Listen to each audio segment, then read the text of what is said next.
news going around. There we go. The big news going around right now is right. We got Rogan is having Trump tomorrow. It sounds like that's pretty massive. That's pretty much a Oh, 100% at this point. are we podcasting right now? Yeah, it went live. We're good to go. That was one of my articles. Oh, really? I'm just Did you trying not to. see them? I emailed them to you. I, Trump to I appear on literally Joe just Rogan got to my computer. in the latest outreach to the young people. Well, first off, Mom, we should probably talk about where we've kind of been for the last couple weeks, in the sense of we did a lot of traveling. We had some stuff happen. I don't know how much you want to go into about the stuff, but like I did a whole video on like the anxiety situation, just because I thought it would help a lot of people, and it reached a lot of voices. So Good. it definitely Good. did help. But yeah, that's about One it. in three people. 1 in 3 people.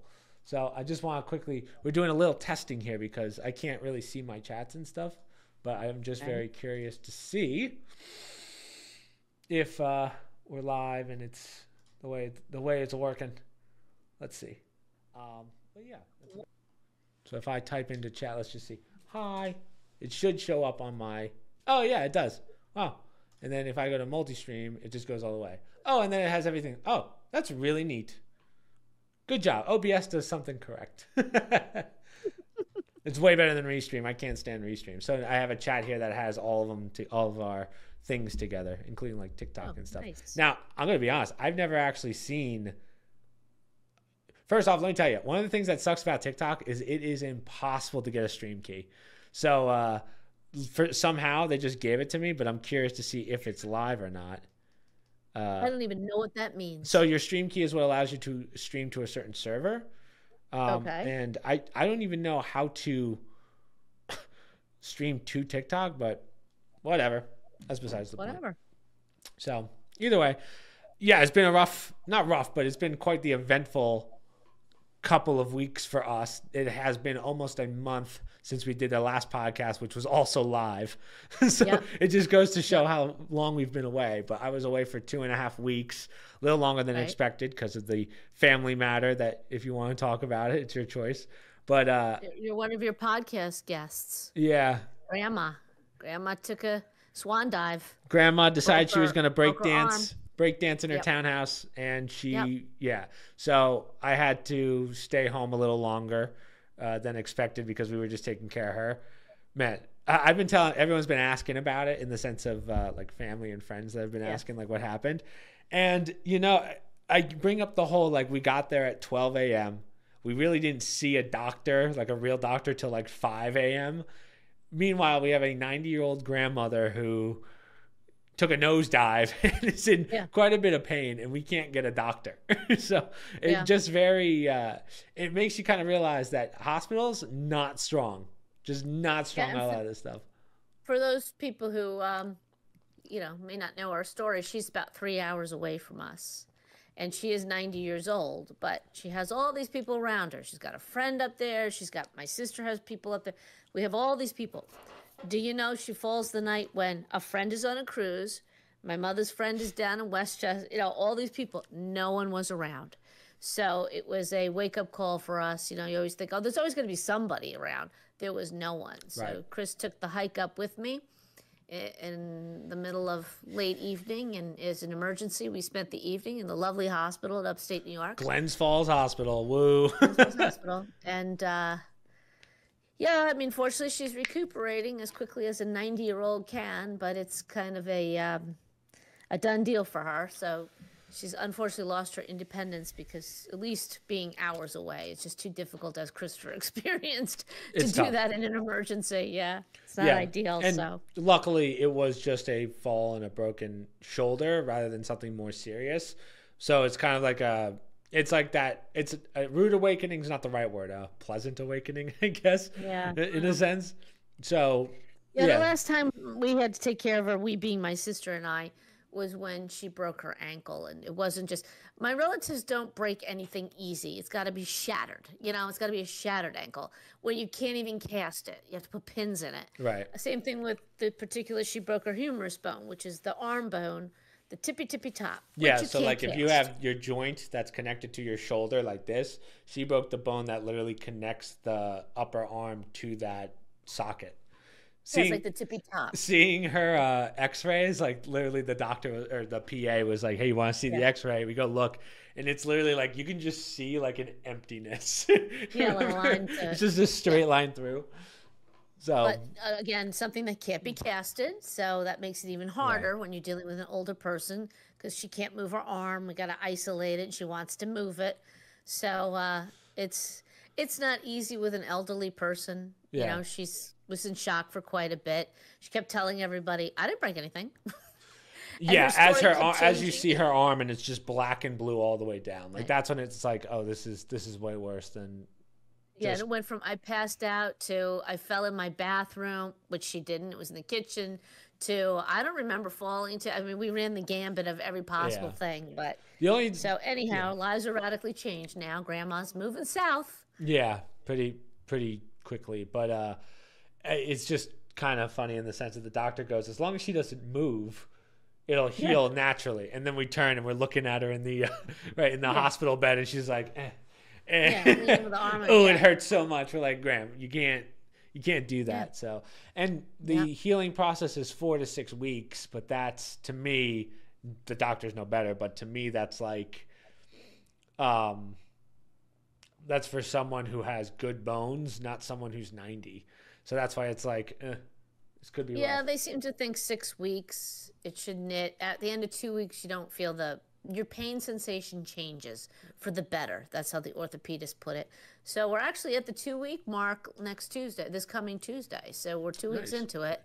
And yeah, it is for those of your listeners who've experienced this, it's a family changing experience. We knew it was going to come at some point.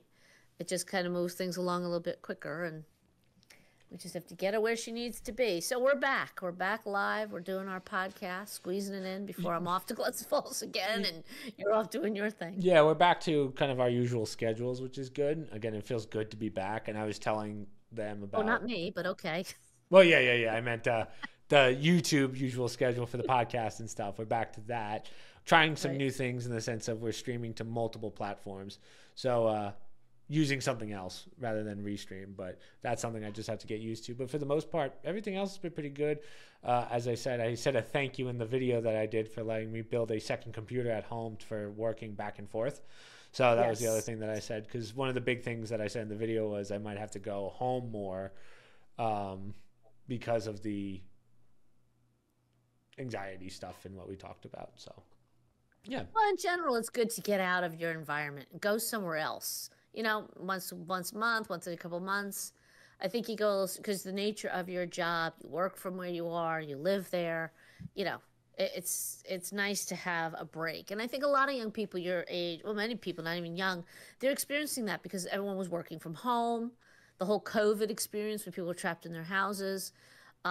You weren't that extreme, you weren't trapped, but you do need everybody. They need a break. I see it in my sister too, just getting out of her house for a little bit, even though she's stuck going up there taking care of our mother.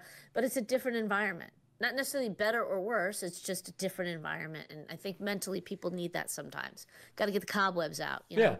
yeah, and yeah. I mean, as I said, I've learned a lot from when I was home, so that's helped Yep. substantially. But yeah, that's pretty much it. We don't have really too many major stories from when I was home, in the sense of except for grandma, but Yeah. got to see everyone, friend, dentist. That's about it. Well, it's also good the computer because I noticed when people do come home. Your brother was here once for quite longer than he had anticipated because he was waiting to travel. And you know, you guys are, and he's the one who watches movies and TVs probably more than you guys. But even he would have appreciated having the computer to do stuff on. So now it's good to have Yeah. Well, Kenny, that access. Kenny, when Kenny's bored, he just sleeps. Kenny's the kind of person that could just sleep anywhere. Well, So he sits on his phone a lot when he comes home, but it's nice to have. And I don't know, you guys would know better, but I hope they take advantage of it too for work. Because a lot of times Ken would come and say, "Ah, I have all my stuff at home. I don't have it on the any computer here."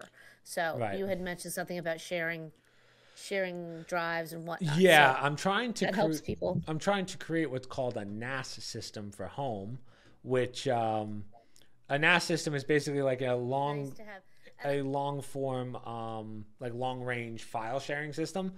So for us, that would be very beneficial for everyone in the family. So like my brothers can send files back and forth and not have to, like, usually I just bring a flash drive, but Right. for the stuff that, like, that, which is fine for them. But for me, who deals with a lot of video editing, you can't fit one video on a flash drive very easily. So that's Right. why it's easier to do the storage portion. And hopefully Grant can help me with that later on, like down the road. I think they're pretty easy. I've only built NASs for our company, which that's like a big NAS, whereas the home ones are like pretty much pre-built for you, and I've just never worked with them. So yeah, that's kind of the whole concept of the NAS system. Well, you deal with that while I make sure Grandma eats and uses the Yeah, use the sits up in her chair yeah, and yeah. gets the right show on so she can watch the right TV show. Is she just watching movies for the most part? You guys just like, what? Give me a typical night with Graham. Oh, well, when I was up there, she's up about 3 or 4 times.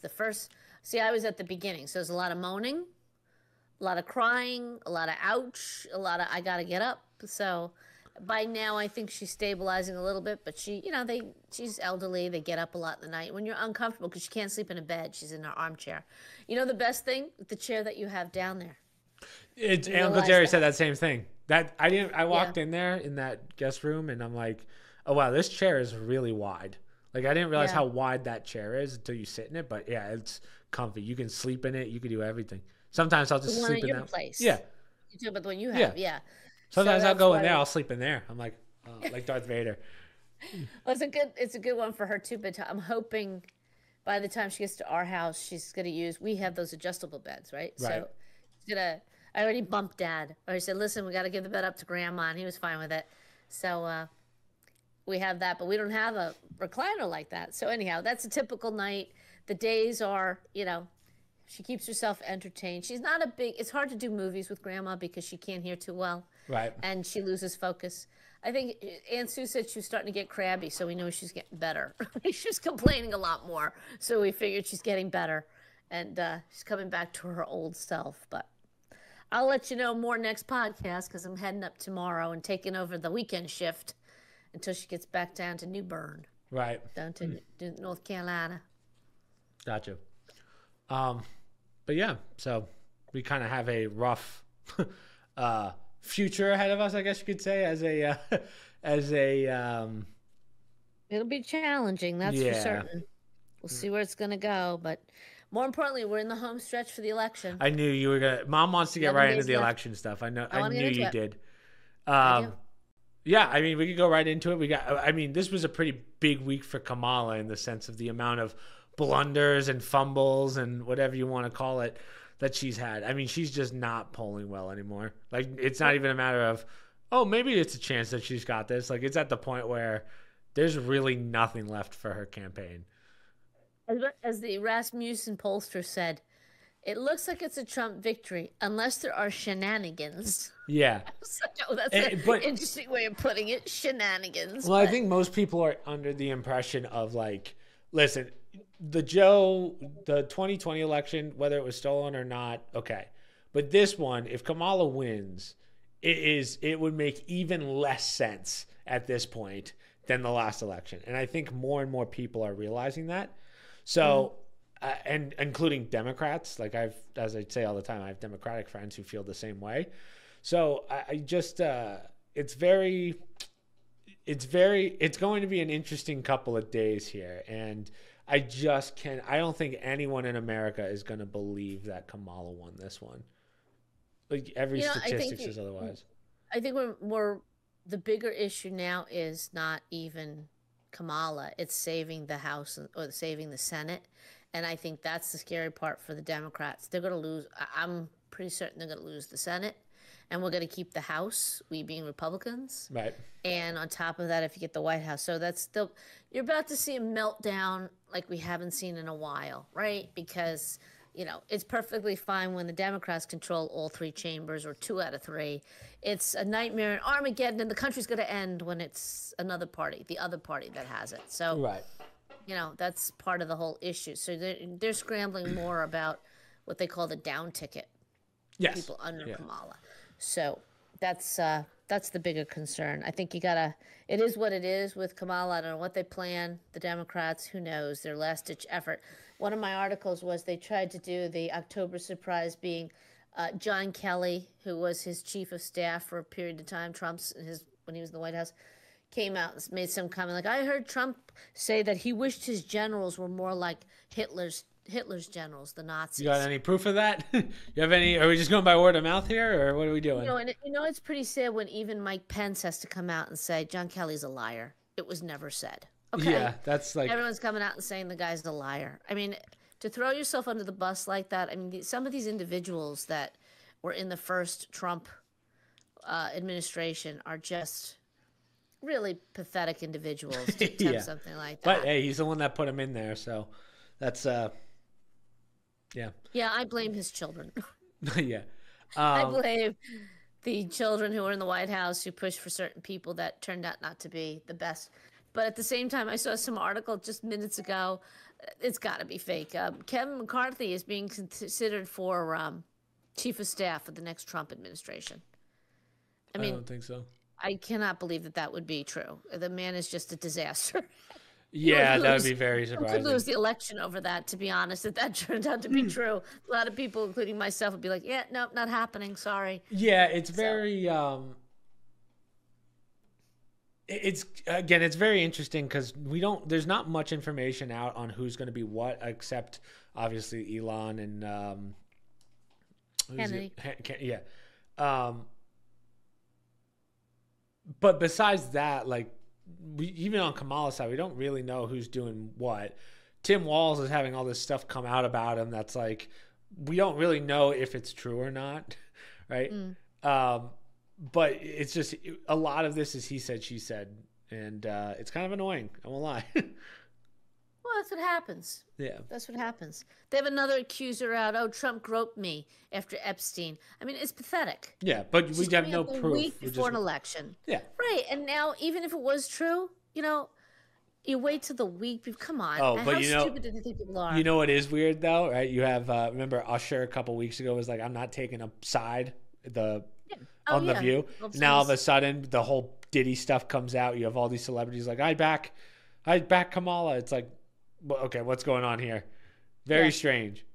Yeah. So there's an agenda. I think everyone knows that. But Well, along with the same thing, my other article was about all these the hashtag Me Too actresses, right? yeah, Wearing the black dresses and the special crying and Kavanaugh, and we believe all women.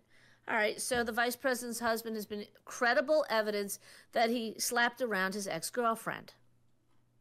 well, Anybody hear anything from these women? Anybody squawking about, you know, Me Too and believe the woman no, and they're out supporting Kamala. So it's their right to do that, but then they wonder why the average citizen, you know, the peons that don't make them tens of millions of dollars and are not elites, why we don't take these individuals seriously anymore. They're hypocrites. oh yeah, 100%. So yeah, that is the state of our elections right now, and our the people that you're voting based on who likes who and who can make the other one look bad. And let me tell you, Anderson Cooper absolutely obliterated Kamala, which was so unexpected. Did you see that? Yeah. He was like, I didn't well, see it, but I heard about it. yeah. I saw the headlines. she goes on. She literally goes, I'm all for fracking. I forget what all the things they mentioned was, but she's like, I'm so for fracking. And he has on a note card. He's like, well, back in 2019, there's literally a video of you saying that you're for banning fracking. So she like couldn't even answer the question. Yeah. So This is word salad after word salad after word salad. yeah, her campaign can't get any worse at this point. I will tell you this from my experience. When and if she loses, you're going to have every Democrat who is touting her come out on every show and talk about how I knew she was a bad candidate. We all knew she was a bad candidate. I never said that she was going to win. They're all going to backpedal. Oh yeah. And when they dissect the election, as they always do for the next year, they're going to talk about all the things she did wrong, okay? The reality is, if people took a step back, anybody but Trump, take a step back, take Trump out of the equation. You just look at the Democratic Party and what went on in that party this year between the breakdown of the president in office in a debate. They railroaded the most unpopular vice president and tried to elevate her to be president of the United States. Just the whole party shouldn't even exist anymore. It's become such a laughing stock, right? Oh, yeah. Not to say the Republican Party is great, but it's just been a laughing stock. The fact that it's still going is literally because of Donald Trump, in the sense that anybody but Trump. Well, it's definitely, if there was any other candidate, it's definitely what the media is running on. Like every podcaster says it best, in the sense of the only reason that mainstream media is still going is because they do all these, I don't want to call them hit pieces, but they have something to come up with because Trump, like if there's no Trump involved, like there's nothing to talk about. So yeah, and you could see it's not about how it's not like they're at the point where they can't talk about how great Kamala is. It's how bad Trump is, which is very strange. That's the only thing that has really, and then it really helped Joe Biden too. It wasn't that they were pro Joe Biden; it was just anti Donald Trump. Yeah, which is funny because Joe Biden has like completely kind of turned around in the sense of like you can tell he's on his way out, so he's like, I don't give a shit anymore. Like he's like, no, when they're like, someone asked him in a press conference, which of course for some reason his press conferences are never seen anymore. Someone said to him like, Kamala blames you for a lot of the decisions that this country has done and things in your during your presidency. He's like, no, she's my vice president. Like you've picked everything. And then DeSantis, he's like, yeah, DeSantis picked up in 2 rings for help because DeSantis was like, listen, you're the vice president. I'm here to reach out to the president. And it's just L after L after L for Kamala on this one. And whereas I'm not even going to say Kamala, this whole Democratic administration run in the background by, I call him Black Jesus, by Obama, because everybody thinks he walks on water. Well, guess what? For those of us who know better, he doesn't walk on water. This has been one bad decision after another. And he and other advisors, their fingers are all over it, from Joe Biden all the way to Kamala Harris. And this is what you get. You get, frankly, a shit show. The fact that they say the only reason why she's doing as well as she is because of the mainstream media, bolstering her at every chance. There was a clip from Norah O'Donnell. I didn't put it up on the podcast, but it's like it's such a blatant. The person who posted it said, this is basically an advertisement for the Democratic Party. It was all about how Kamala's doing all these things. We're in the race and we're coming to the end and Kamala's doing this. And then there's divisive Trump. I mean, it was just a negative. That's quote unquote a news show. Right. Okay? That's a news show. I was just talking with your dad about some of these other channels, including like a Fox News. It's the same story over and over all day long. Yeah. Pick the topic of choice, whatever it is, pro-Trump, pro-Kamala. That's all they do. That's not news. It's just the same stuff regurgitated over and over. That's the downside to 24/7 news cycles. They have to fill it with something, and it starts becoming a propaganda machine. That's all it is. They pick their candidate, and they churn out the same message all day long. Yeah. What was I going to say? Damn it. Oh, yeah, the other thing with the Trump's people around him is that they're kind of doing it right. And what I mean by that is they're not going to the mainstream media for these interviews. Like Kamala goes to The View, goes to 60 Minutes, CNN, all of people on her side, whereas Trump's kind of going out there. Same with J.D. Vance. They're doing, like, as we said, Trump's doing Rogan tomorrow. J.D. Vance was just on Theo Vaughn. Trump also did Flagrant with Andrew Schultz. Like, they're doing all the stuff that hits our audience, right? The my age group, right? Yes. So they know that they rely on they are the future in the sense of the people that are going to see that. They are the ones that the vote really matters because that's the future of America. So it's hard to say like, oh, Trump doesn't care about America when he's trying to cater to the future generations more than Kamala is. Someone brought up so Cam Newton has a podcast. Cam Newton, who very liberal, and I was very surprised. I didn't realize that guy knows very little about what's going on. But he had a guy on there who, I don't know who it was, but he said it really well. He said it's very hard he saw it as kind of a person thing. Like, he's like, I don't vote, but I'll tell you this. Every time I see Trump with African Americans, he's always very nice. Even if it's fake, he's very nice and he shows it. And he said, he brought up a good point. He goes, Kamala, she's fake because you never see her around black people. Like, you never see her with black friends. You never see her with anyone except for me. You don't even really see her with Obama ever, right? She doesn't use her real last name, her married name, I believe it is, or which is like Moff or whatever, Muff. And Emhoff, right? And he's like, that's the whitest name I've ever heard. Like, there's no one in his family that, he literally said this, and he's a very African-American person. He says, she's not with us because if you look at her family, it looks like she doesn't have any involvement in the black community. And I don't know if that's something to go off of, but I'm just like, Janet Jackson will tell you she's not black. Yeah. Janet Jackson took crap for that. Her spokesperson tried to backpedal and say, well, that's not what she meant. And she goes, no, I meant it. And I said it. She's not black. She's really, I mean, I don't know her family tree. It doesn't matter to me, but they keep pushing her as black. Her mother's Indian, and I believe her father was mostly white. So, it doesn't matter either way, but they're making that their platform, that she's black. Okay. I mean, she's not according to the family tree, but does that matter? Both ways. I'm like, they're making it an issue. Does it matter what the skin color is of a person? It absolutely does not. It's the quality of what they achieve. Yeah. The comments I've heard about Donald Trump is his skill is that he can read a room. He reads a room very well. It doesn't matter who the people are. He goes in and he reads the room. That is a talent to have, especially if you're running for president. You need more than that, but he can read a room. He can stand up there and say, you're all liars, you're all fake. And people don't like that, but he's being brutally honest. Well, he's had some weird moments too, like the one where he's like, if Ivanka wasn't my daughter, I'd be dating her. And it's like, hey, that's probably not, I see what you're trying to say here, but that's like, I don't know if that's nerves or what that is, but you can't, those are weird things to say that it's like, okay, now we're starting to see I personally, I mean, I didn't watch the debate. I think we talked about that, but I didn't watch his debate with Kamala. I think I saw a little bit of it and I walked away. I don't like listening to Trump. Like, I'm not one of these people. I want to go to the rallies. Some people love that. I'm the same way. There's one going on by us. It's like 45 minutes away. The amount of people talking about it.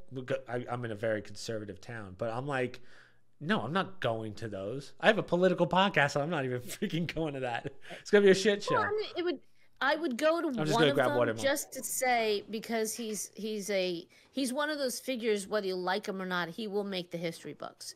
And to say I was at that particular candidate's rally would say something similar to when Barack Obama was running, to say, all right, I was at Barack Obama's rally, I heard him speak, whether you agree with him or not. It is something to say that you did once, but there are individuals that travel him, like they're groupies. They travel all over to all of his his different rallies, I don't need to hear him that much. Yeah. That's up there with the Penn State alumni still going back after 40 years or whatever. That's up there. I prefer. I hope my brothers are watching. I prefer when he speaks, when he's just talking to somebody. I'm curious to see how it'd be with Rogan, right? Because he's more relaxed. Rogan kind of can steer the conversation a little bit. Sometimes Trump will ramble, as many politicians do. He takes crap for it, but they all do it. But he rambles about himself. And many of the things he talks about, you did achieve them. It just sounds very aggrandizing of yourself or overselling yourself. Right. That he doesn't need to do. So I'm not keen on this. I resonate with his policies. I don't agree with him 100% on things, but I just can't stomach even a Kamala Harris. I mean, I just can't stomach that as a president, regardless of her party, that she's just going to get slapped around by every world leader out there, including Giorgia Meloni in Italy, another woman. I just can't have that. We're in such a critical state right now, delicate state in the world, that I need somebody sharp enough. And I got somebody who's got a proven record. We were not at war when this other person was in office. That's very important to me. Yeah. Okay. Yeah, I mean, I completely agree. But I sent you that picture yesterday. I was like, did you see that Trump car that was in front of me? Yeah, yeah, yeah, yeah, yeah. Like that's pretty common down here. That was just the first time I've seen one close, but the amount of, I mean, I would hate to be a liberal down here. You'd probably get stabbed. Well, remember, North Carolina is a swing state. You It are a is, but liberal it state. does not feel like it where I am. Yeah, because you're not near the Triangle Right. and you're not near Charlotte. Yeah. That's why people were very concerned about, like, Asheville is very liberal, but the surrounding areas are not. And those are the ones that were hit by the hurricane. Yeah. You know what kind of grosses me out that I just kind of came across? Like I just came to this conclusion yesterday, basically. So I'm driving back from the gym. There's a whole, like, you know, the signs like Trump Vance, Tim Walz, Yeah. whatever. And I was thinking, I was like, what the hell are the point of these signs? Because a sign is not going to swing someone's vote. No one's going to look at that sign and go, oh, I guess I'll vote. But right, the whole psychology behind it is, oh, there's so many wall signs and Kamala signs. I guess that means everyone's voting for Kamala, so I guess I'll join them. I think that's the concept. Because other than that, there's really no other reason as to why those exist. The idea of just putting a Well, I mean, sign. that is part of it. It's to influence people into thinking, oh, there's more Walsh than Harris, and maybe that's who I should vote for. They seem more popular, or there's more Trump. You remember the signs in Doylestown when we were driving through Doylestown? The guy. Oh had my about God, there was a guy. sign. We're going to, what was that? Peddlersville and Just say Doylestown. Oh, that area. Doylestown. People don't know it's in Pennsylvania. Yeah, it's in but- Pennsylvania, just on the cusp of New Jersey, basically. And there's this guy who has a farm who, how long do you think that stretched? Probably like 8 football fields, I would say, maybe longer. Literally, No, not that far. you don't think No, I wouldn't you don't think that was say 8 far. football? Maybe one football field. Maybe that's a No, hundred no, yards. no, A no, lot. no. Way more than that. Yeah. That had to be at least, I'll say like 5 football fields. That went for a while, right? Because he had, it was Alright, sign after whatever. sign after sign after sign. Yeah. It was just all, Big sign, little sign. Yeah, of just Trump. But then he had this thing on there that was like the giant communist. Creed. Yeah, it's like the it's creed of Communist creed. communism. And like when you read it for a second, you're like, oh, okay, this is the signs of communism. But if you're just driving past, all you see is Trump, Trump, Trump, and then a giant communist sign, and you're like, I don't think they thought that one through. So You're gonna pull over on a major yeah, road, two-lane yeah. road. On to a, read your it's not even a 2-lane; it's a 1-lane. So it's not like people are gonna stop and check it. But I just thought that was hilarious because, and then right next door, like when you go literally like 20 feet down, the other side is just the same thing, but with Kamal and Walls. So yeah, but Not as big though. but It's not as big. exactly. Those, but again, I don't think those signs. No one has ever looked at those signs and said, "Oh, that'll be the reason I vote." Yeah. So Well, I'll tell you this though. That's part of what's called Bucks County, and Bucks County has always been a blue county, meaning more Democrat. Right. And they announced about a week or two ago that Bucks County has gone red. They now have more registered Republicans and Democrats. That's big. yeah, that's You know, for that's big. Pennsylvania to start swinging. Just kind of goes to show you the state of where we're at. Like it's a good thing if you're a conservative, but it's a bad thing in the sense of that's how far gone we are as a country, in a sense. Well, or that's how far left a party is versus how far right. Right. Where people are looking for the lesser of two evils when you're in the middle like that, independent, whatever. But to actually make the point of registering, I mean, I was talking to somebody from Pennsylvania who said Scott Pressler is, that guy's a hero as far as I'm concerned. He has pretty much turned Pennsylvania around, and he's actually out there registering the Amish people to vote in the election. I don't know if they're registered Republican or whatever, but he's getting these people to vote. And that's incredible. The Amish, they don't usually partake in current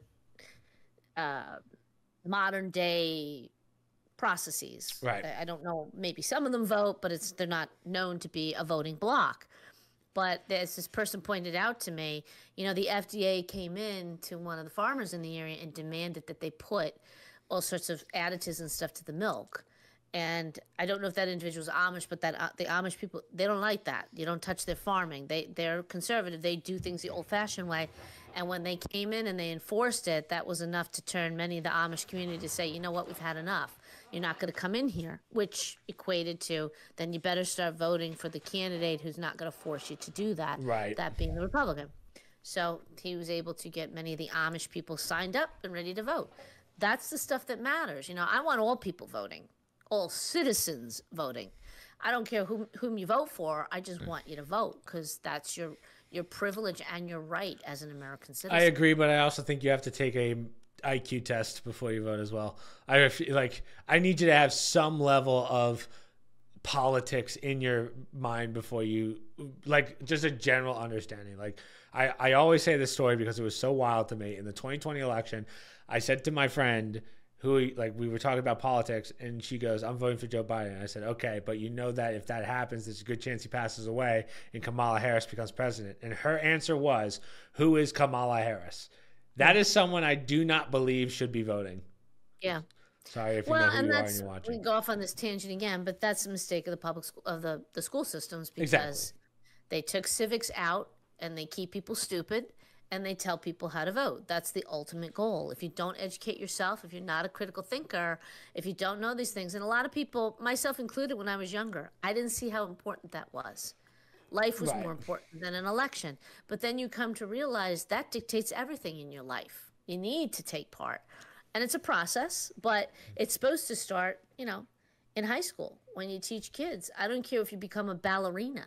You have to know who to vote for, who's running your country, and, who's making decisions and what your input is. Yeah. So, I had another point there. Yeah, and you should know the basics, like who's running for office. Yeah. And How many honestly, people can't say vice that? president was never a big deal. Vice president was always like like a glorified position. The joke was always the vice president doesn't do anything. They don't do anything, right? Right. But when you have somebody who's now in his 80s as president, and you've got another candidate like Donald Trump who's seemed somewhat fit, but the man's already had 2 assassination attempts on him. You got to take that vice president pretty seriously because God forbid something happens, that person moves up. And again, that's kind of where we're at. That's like the scary part of all this. But yeah, that's just how it is. Yeah. Yeah. So, what other articles do you have, Mom? Again, I'm sorry I didn't get to really see anything because this one was kind of impromptu. I combined a few of them. I also apologize because I'm trying to manage the new streaming system.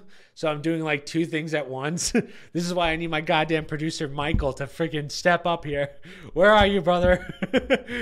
Oh, I guess you're not paying him enough. Yeah, exactly. He doesn't even show up.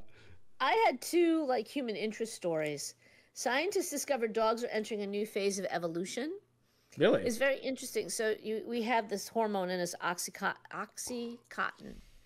And Oxycontin is like I don't think that's right.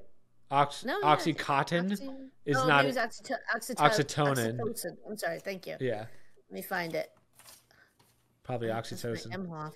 I think it's oxytocin. It's what makes the dogs, not cling, but it makes them more receptive to their owner, and it makes them turn to their owner more. So our It's Bobo fascinating. has a very high amount of this. Bobo, Bobolicious is his oxytocin is in the highest charts, highest levels. Right.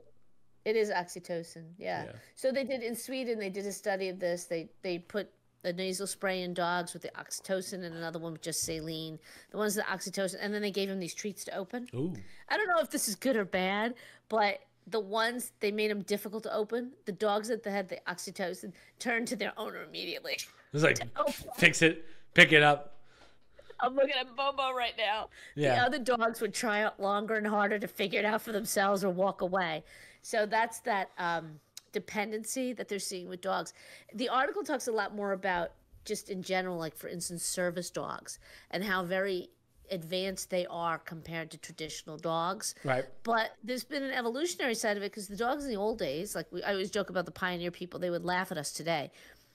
But dogs back then, they were out, they were running, they weren't in the house. That's the outyard, the barn, that was their world. And they made a comment about, dogs didn't sleep on the beds because you'd be loaded with fleas and ticks. And now, people have it all the time.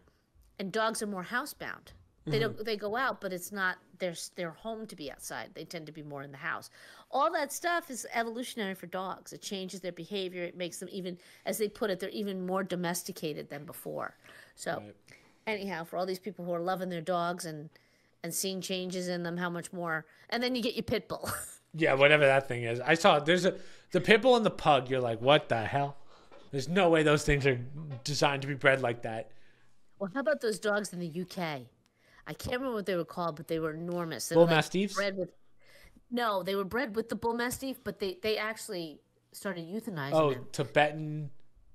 I forget The what they were called, but they were just like killing kids, oh god. attacking people. Yeah, they were really bad. And they just, and I don't know if it was the breeding of them, um, but they went out and they said, yeah, no more of these dogs. So I don't even know if people are using them anymore, if they're allowed to keep these dogs. Can't remember what they were called, but there was a Giant. crossbreed, and they were just, yeah, I can't find The it. Mastiff, the Boer Bolel, the Tosa Inu, and the Saint Bernard. So those are like the big ones. The XL bully dogs, Bully dogs? What's a bully dog? bully dog, how So half like of all extra large bully dogs in Britain, they're descended from, yeah, they're called Killer Kimbo. not a great They're name for a dog. No, they're extremely violent. It's like yeah, you see pictures of them. They're just like vicious. But anyhow, Oh, it's they're yeah, it's like a bigger pit bull. yeah, they're bred bigger and they're very very dangerous, and that's why they've been banning them in the UK because so many injuries to children and such. Point being, you still have those breeds, but meanwhile you got the more domesticated, your doodles. Yeah, Doodle, your corgi. But even their point was these service dogs and like the seeing eye dogs, those puppies are bred from the beginning to be conditioned to be, very helpful and for a person to depend on them. So it's interesting that they're slowly domesticating all animals by doing that.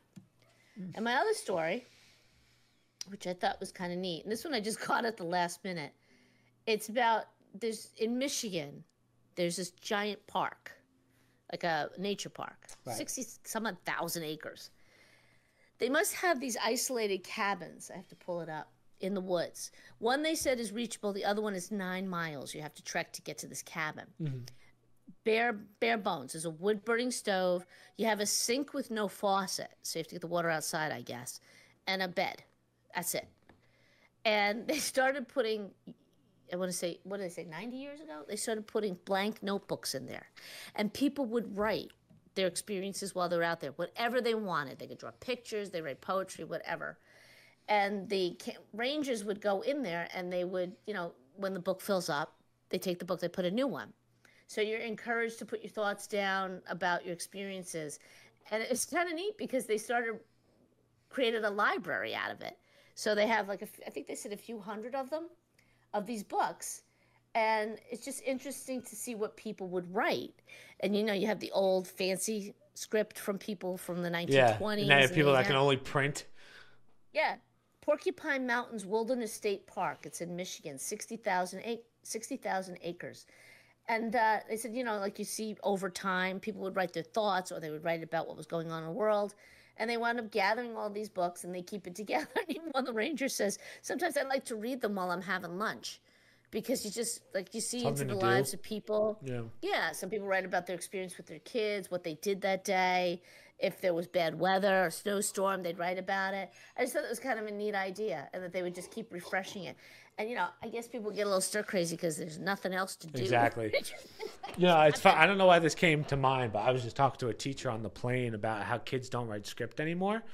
Yeah. And then we kind of steamrolled into the whole how good a quality education is now. And she brought up a good point. Like, if you can't write script, you kind of don't realize how screwed you are in the sense of if you have to sign something, like everyone does e-documents now or whatever, but let's say you have to sign like paperwork on the spot with a signature because like leases and stuff, like you're kind of effed. I never really realized that, but yeah, like if you can't write in script, excuse me, you're kind of screwed up pretty bad. Well, I think their thought process is eventually nobody's going to be using a signature to identify themselves anyhow. But there's going to be a gap biometric. period. There's going to be a gap period, and that gap period is when you're going to have to be able to do both. And unfortunately, more and more people are unable to write in script. But then again, if you have a signature, I guess that's kind of different because a signature is technically your own thing. But Well, studies have been done and published about how, speaking of which, I had another article, but I'll do that in a minute. Studies have been done about the brain-hand development that comes from writing script. There is a mental, a physiological happenings when you use script. Something with the way the mind connects thoughts, ideas, and words, and just through the process through your hand. Right. So, and we know that there is something there because so many people experience dyscalculia, Yep. where the brain-hand connection, you know, there's something there. And that's also part of, I think, young children's development of getting the head working with the hand and in sync and getting it thinking. I just know from a script perspective, like you were never one for print. You always did script. I can't really write in print. My print's terrible. Yeah. My script is Yeah. not great, but my script is definitely like people look at it and they go, "Oh, that's nice handwriting" for the most part. But like my print is abysmal. Like, but I will say, I guess my script is legible, definitely. My print is obviously as good as it can be, but obviously it still looks like a 5-year-old did it. Well, I mean, you didn't use it a lot because you did a lot of script. Ken, your brother, did a lot of print, and his print was perfect when he was younger. Mike, I don't know. Mike didn't do script at all. Mike was out of the whole script thing. He does his signature, and remember we realized like in high school that he couldn't read script. And that was verboten in our household. I'm like, what do you mean you can't read it? But it made sense because nobody used his peers. No don't one used use it. The teachers weren't using It's it. all Everything they do computers. is computer based, right? So I used to write him notes and script to force him to read it. If you want to know how to make dinner, you better learn how to read script, and that kind of forced him to do a little bit more of it. Yeah, it's not like people kind of treat it like it's a foreign language in a sense. But I feel like once you learn script, like taking notes and everything is just so much better. Like everything's easier. Yeah. Because you don't have to take your pen off the notepad. You just keep going. So I never understood why. I would have thought that print would be phased out. I correct you on this. Go ahead. Somebody just sent me, my friend Suzanne just sent me, a Harvard professor is stunned by this app. You take your phone while he's speaking, it creates notes for you. Yeah. So you don't even have to take notes anymore. Imagine that. I guess if a professor will allow that, but why not? It's just taking what he's saying and creates the notes for you. Yeah. So no, you don't have to take notes. You can sit there with your phone. Everything's created for you. Do I think this is good? No. Man, the next generation's cooked. They don't have a chance. Yeah. They'll all be McDonald's workers. They don't see the younger, well, your generation too. They don't see the hell that they're walking themselves into. Yeah. Do you not listen to these AI people? They want the machines to control you. Oh, that'll never happen. Meanwhile, you're not even taking notes anymore. The machine in your hand is doing what brains used to do beforehand. You're walking yourselves like what is it? Sheep to the whatever, moths to the flame. You're walking yourself into your own destruction. And at the same time, it's a win-win because your brain's not developing. You're not critically thinking. Therefore, it makes it easier for them to say, here's another gadget. Walk a little closer. Yeah. Here's your AI. To your point, everything's going to change eventually. We're to the point where we might not even have to use our hands to write, but there's still going to be a gap period where you're going to see that culling of who's weak and who's strong, who has the knowledge and education to get through it. And I think you're going to start seeing those Catholic educations really shine. I think you're going to see more and more people trying to get into private schools rather than public schools. Well, you're seeing it now, homeschooling, and to some extent for those who can afford it. And that's why so many individuals are anti-school choice, but that's why they've been promoting it for the poor communities. Well, I've heard to give them the option to go to these schools. I've heard stories of people who like are tutors, and then parents, like multiple parents, say, "Can you just teach?" And then they'll just do school at their house, basically, right. Like with a bunch of kids. Trust me, they tried to outlaw that after COVID. They tried to put rules and regs saying, "No, you can't homeschool." Of course, they that did. goes against that goes against the funneling them into the school system. That's why they're always against charter schools and forget about school choice because that takes money away from the public schools, right? And it also is accountability. It highlights just how bad many of these public schools are. And it doesn't change. No matter how much money you pump into them, it never changes. So, yeah, the scam of the public school system, I think the only thing that's ever going to change it is all the good teachers out there finally taking a stand and saying, you know what, we work too hard to keep churning out garbage like this. There was a girl that was suing her Ivy League school because they wanted her to read a book her freshman year. And she went to the teacher and she said, I've never read a book. She got into an Ivy League school. I've never read a book. And the professor was writing this article saying, this is shocking me. She says, I've never had to. We've only had to do excerpts. We've never been required to read a book from cover to cover. This is becoming common in the college level. So how do you go life without having to read a book? Like, I don't really... Getting into Harvard's one thing. Clearly something else happened there. I'm going to assume there's some DEI going on there. But how do you become a straight A student to get into Harvard? Well, assuming that's the case. But yeah. Whatever. Yeah, I'm going to assume you have to have certain GPAs and whatever to even be considered, hopefully. But how do you do that without ever reading a book? Because that's the quality of our public school education and private school to some extent right now in this country. That's the direction you're going in. That's the quality of the teachers if you're not in a certain type of school where they demand that you do that. And you know from your own experience, Chris, you don't always have to read the book. You can get a lot of it off the internet. But now I'm just thinking, like, God damn it, if I was only born 10 years later, I would have been a straight A. I would have been loved. I got through Thomas the Tank Engine from front to back, Amma. But the issue is, as these professors are finding, that's a problem. How do you teach somebody who refuses to read the book because they've never had to do it? And she's suing because of it. Like, she's being forced to do it. And this is becoming Can we take a pause real fast? If this person's suing for that, it kind of goes to show that she's the problem, right? Yeah. So the point is, she's not alone. Yeah. This is becoming, and I saw it when you guys started college, when everybody had to take that like 1.5 credit class, intro to college. And the dean had said to me, well, we're finding that young people are coming into college and they can't write. So we don't know how they're going to do papers and whatnot. So they decided to do that. You know what? That's what high school's for. So I don't know how much more blatant it has to be. So it becomes a top-down thing, which has always been. Kids for college, this is the standard we need when they walk in the door freshman year. So the universities now are either going to have to dumb down how they teach these kids, or they have to put pressure on the high schools to say, hey, you got to send these kids prepared. They got to be able to write. They got to be able to read. They got to have to be critical thinking. I think what it does is it also kind of puts more of a gap between the CP, the honors, the AP, and then whatever's going to come next. Like, I think it just goes to show, like, if you're not in these top categories, you're not really going anywhere. All right. Well, you're being naive because most public schools, they have got rid of those categories. It's really? It's racist to have AP. It's racist to have regents. It's racist to do that because that's only for white supremacy. You can't force minority kids. That's a legit do that. thing. Like, they took it out. That's not in New Jersey anymore. Like, it doesn't exist. I don't know about New Jersey, but there's many school districts who have decided we're not doing that because it's just not the standard. COVID changed a lot of things in this country. We are just on the decline. Not for the better. We are just on the decline of society. Right.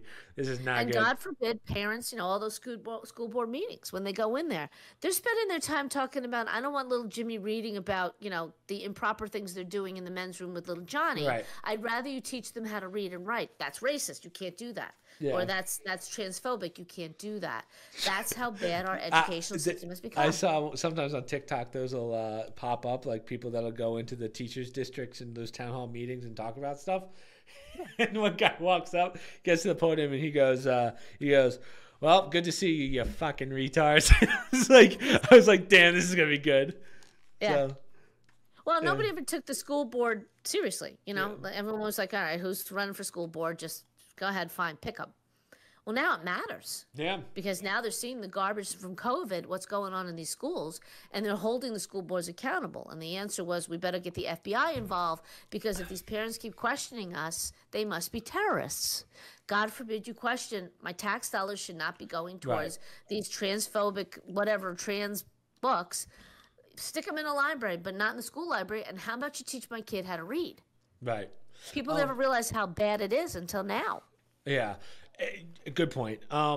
The thing that the teacher on the plane told me, right? She has to deal with this stuff all the time, like some kids. But she said the one thing that would make her retire was if she had someone who needed a litter box. And I was laughing. I was like, Yeah. that's ridiculous.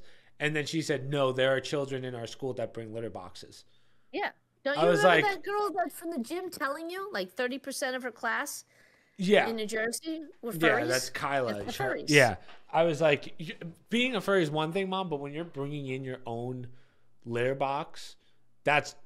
I thought the lady was kidding, and she goes, no, there are actually they're students supplying that it bring... in these bathrooms. They're supplying them in the bathrooms for these kids in the public schools.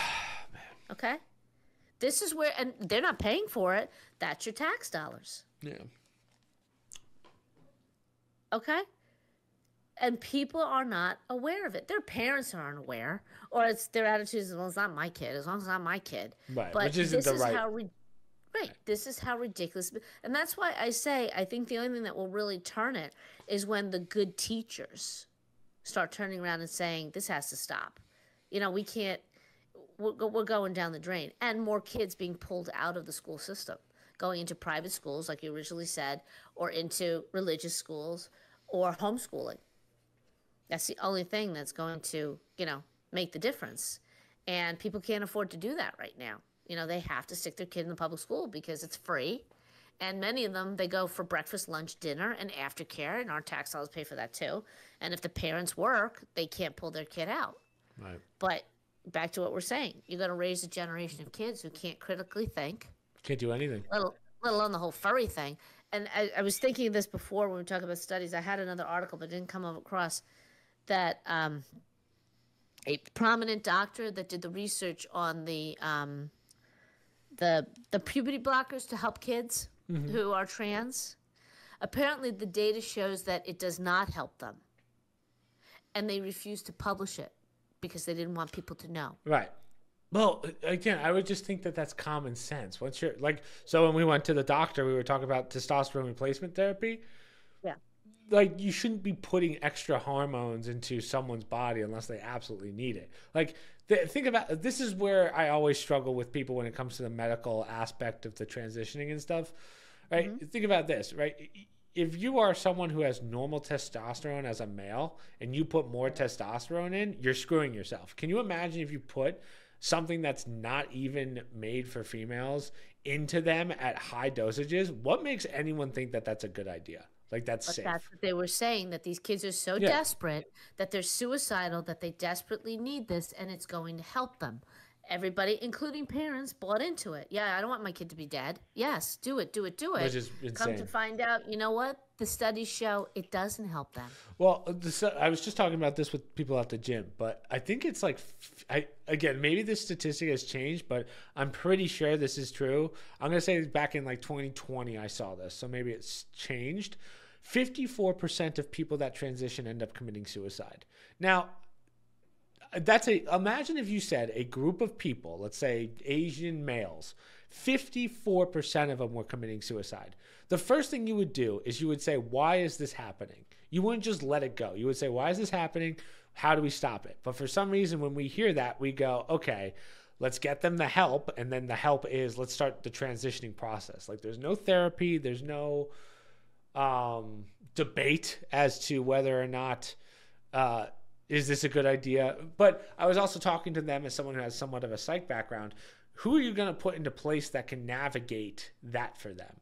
Someone who is in their body, but the mind is different, or however you want to put it. But how do you get these people the help they need before they start? Again, I have no problem with transitioning in the sense of, if you really, really believe that you're something, go for it. But like, I feel like we kind of jump from, I don't feel comfortable in my body, and then right to, hey, let's just start throwing in hormones and changing our genetic makeup. Whereas there needs to be something in the middle. And I don't think as a society we have it yet, which is the ability to kind of be like, are you sure this is the road you want to take? Like, there's no stopping them once that's through. And excuse me, to your point, like, these are people that, damn it, I had the thought and then I just lost it as I was taking a sip. But Well, yeah, gender dysphoria is a legitimate Yeah. mental health disorder. It usually affects young males more than females traditionally, and it was a very small percentage of the population. Having said that, it was treated long term. They didn't automatically go right to cutting somebody up.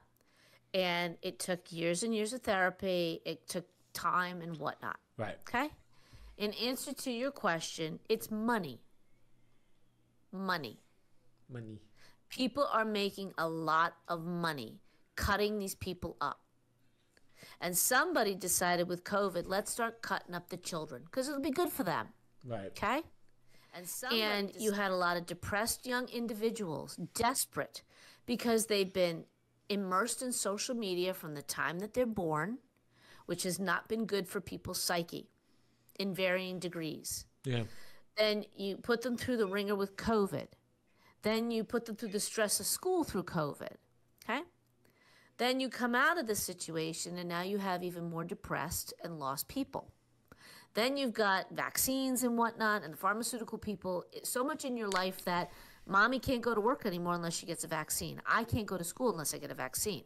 And that was an opportunity for the pharmaceutical industry to get in there and say, hey, we're going to solve all the problems of all these kids.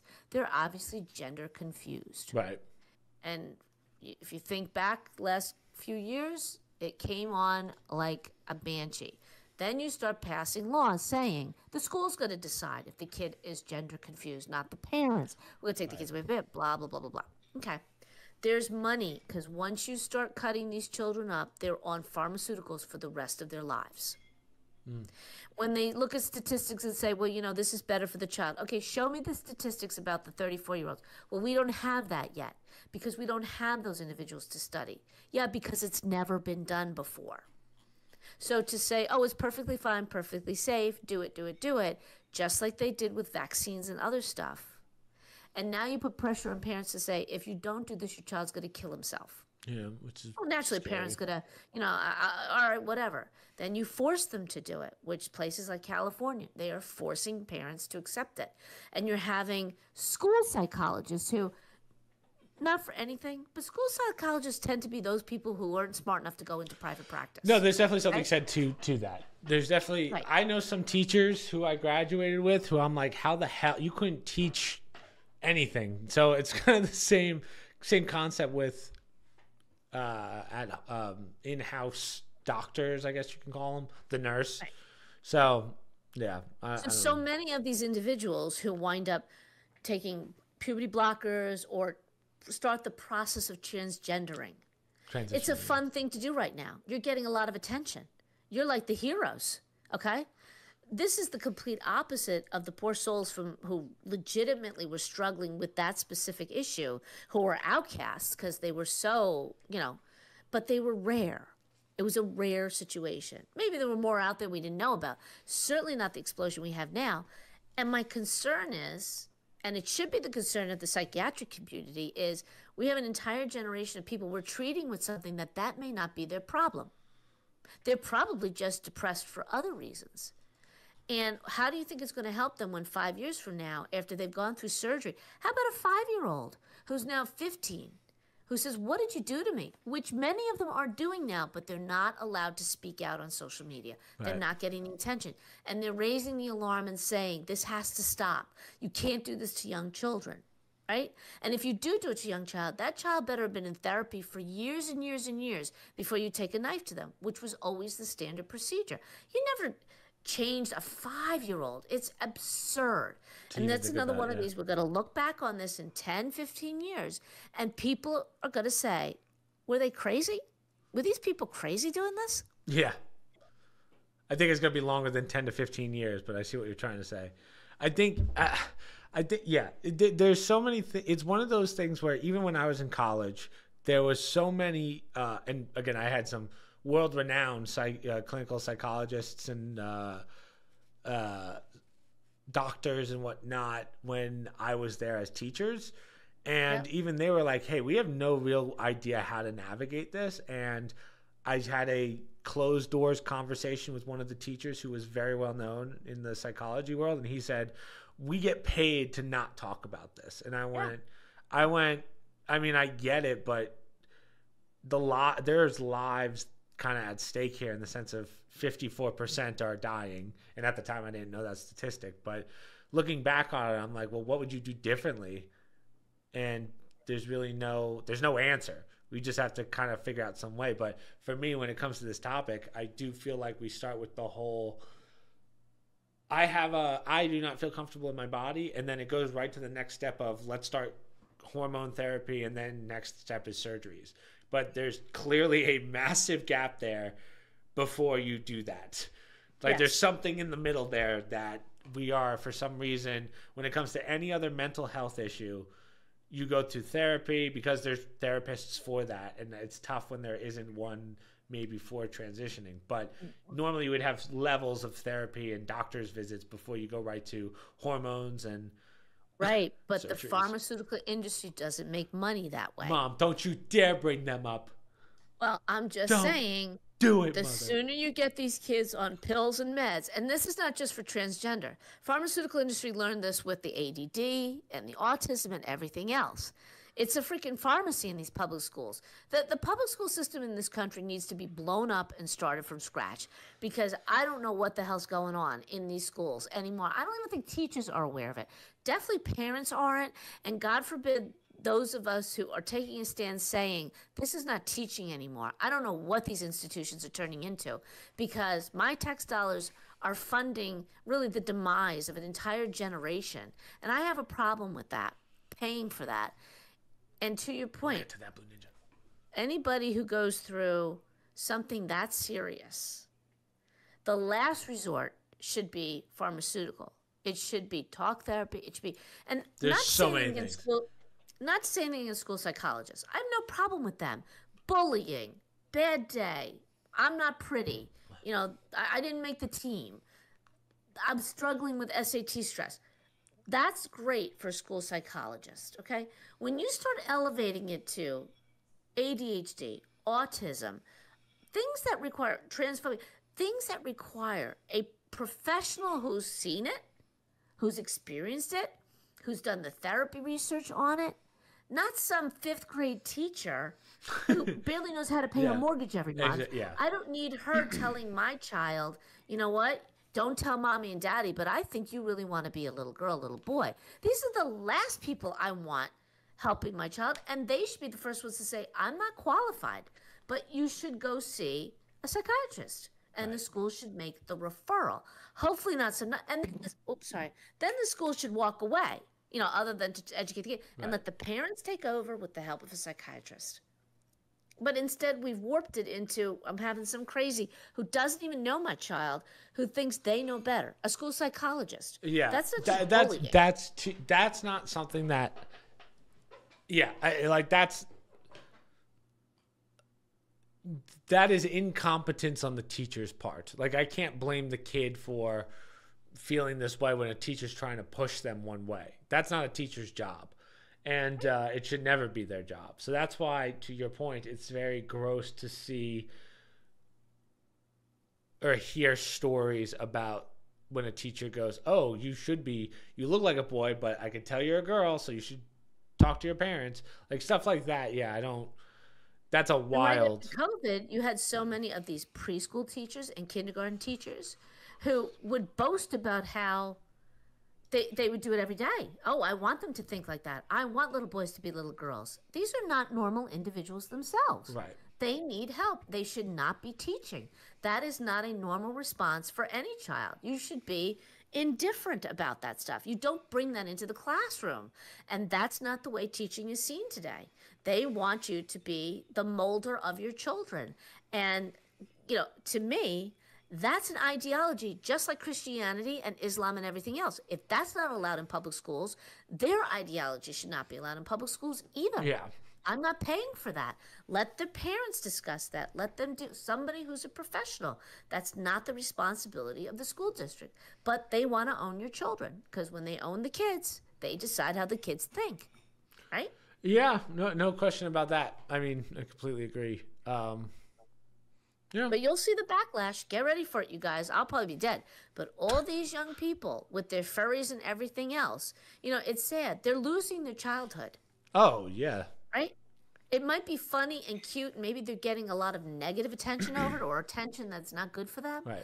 But they're going to be 25, 26. What do you think, they're going to be happy adjusted adults when they find out I wasted my high school years pissing in a litter box?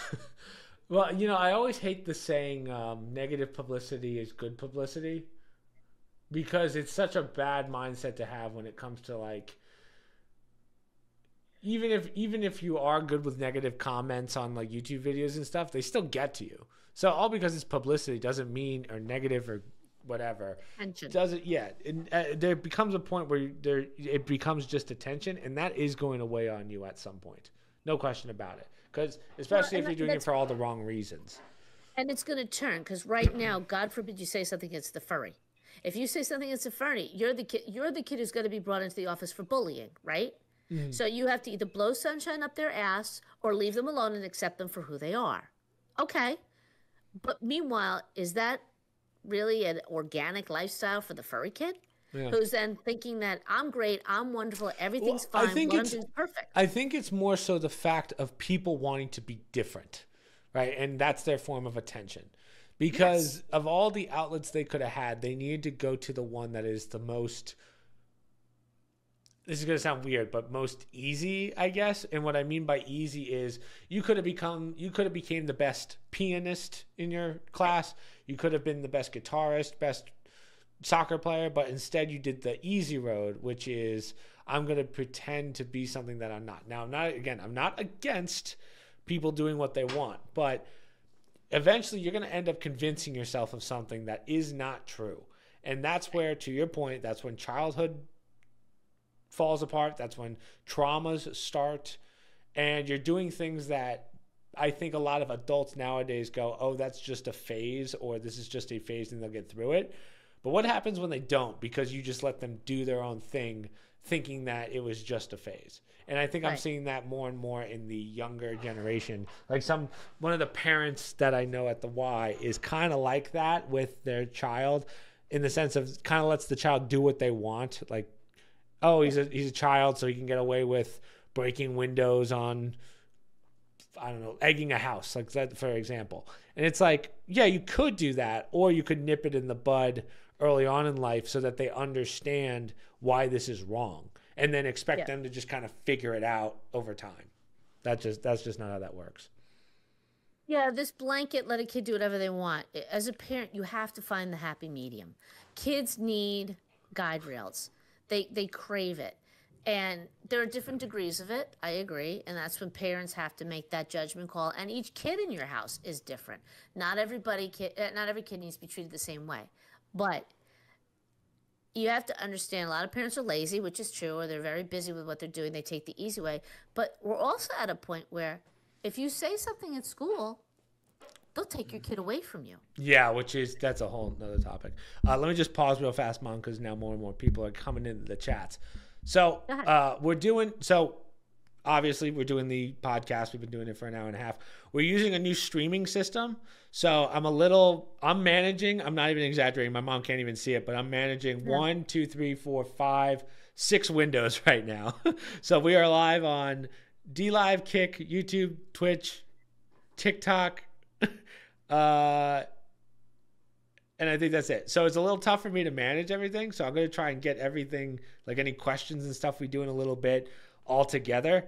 So I can't see all my chats at once, but we will take questions and do a Q&A like we did last time later.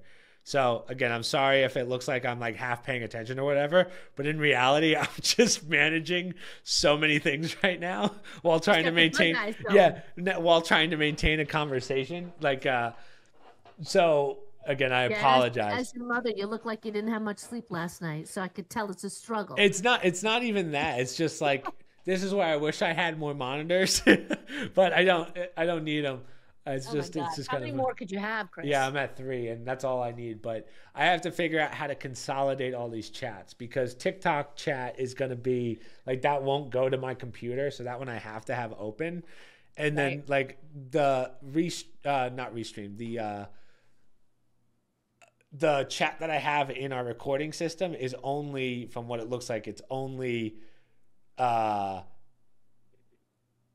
it's only YouTube and Twitch, and then I have D Live up over here, which has Blue Ninja in it, and then I also have Kick over here. So it is a shit show, to say the least.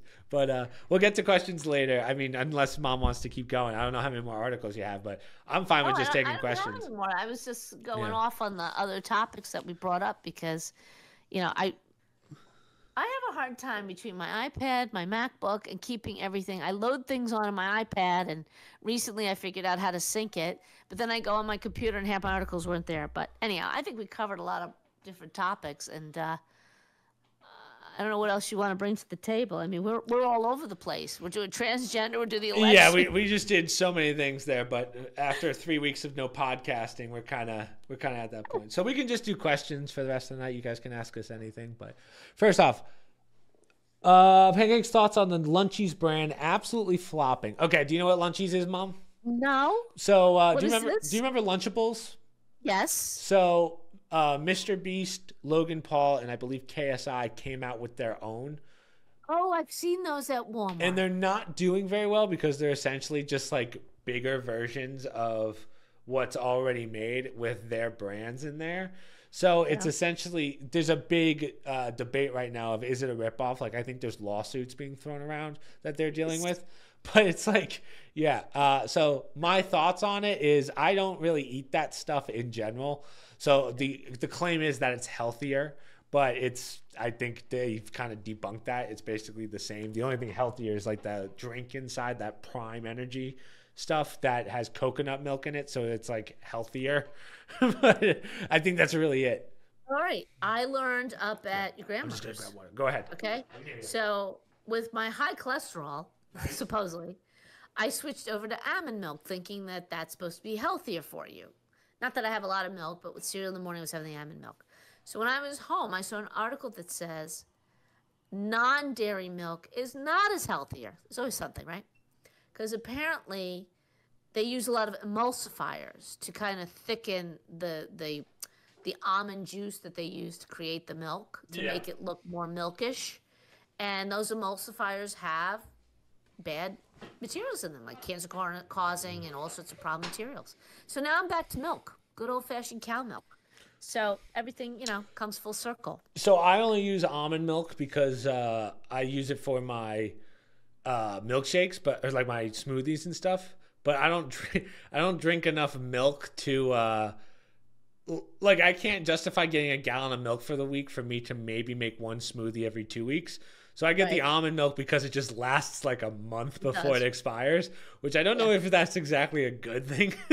Like, that's kind of a sign that maybe I shouldn't be doing that. Well, here, all of them, the coconut milk, the almond milk, all these substitute milks are supposed to be so great for your cholesterol. It turns out, sure, my cholesterol will be great, but it'll be dead from cancer because it has these emulsifiers in it. So, you can't win. You just can't win. But anyhow, you talked about that. The Lunchables, I'm going to say this. I had a friend who had a daycare place, and she was forced to take low-income individuals in order to keep her place going, right? Mm-hmm. They would come with these little kids, and again, low-income individuals. So I guess they were getting subsidies or WIC cards or whatever, from the government. The kids would come with Lunchables and crap food like that, right? Every day. Lunchables are fine once in a while. Like, that was a treat for you guys for fun. But these kids are having it every day. And when the teacher, the owner of the preschool, looked up the cost of them, she goes, it's cheaper to get a loaf of bread, peanut butter and jelly, and make the kid a sandwich every day. But people are too lazy, or they don't have the time. So it's just easy to get the Lunchables. Sure, my tax dollars are paying for it. But meanwhile, Michelle Obama was making a stink about what's going on in the schools with the food. The one thing, hold on, I will give Michelle Obama credit, though. This is one thing that good thing that came out of the Obama administration was something his wife did, which is the fact that they have to disclose what's on the back of the products now, like the calories, what percentage. Like, that's a great thing for people to know and understand. But one of the questions was, please ask Mama Cakes if these sort of Lunchable type meals were ever present during her time raising the Pancake Brothers we have come to love. I don't think Mike ever had them. I can't remember. I definitely had them, but I don't think that they were that great. It's kind of like if you had them, you were the cool kid. But they weren't good, you know. I can remember a short period of time, it was like a Friday treat. You get a Lunchable for Friday, except the special to Yeah, have. But they weren't very filling. It's not like a sandwich. They were like crackers and a few yeah. pieces of I get salami. more excited for the charcuterie board on the airplane than I do for a freaking Lunchable nowadays. But yeah, Well, that I was don't. the child's version, the charcuterie board, The the charcuterie board. Lunchables. Yeah, I there was never one. I mean, the one that I remember was the pizza one.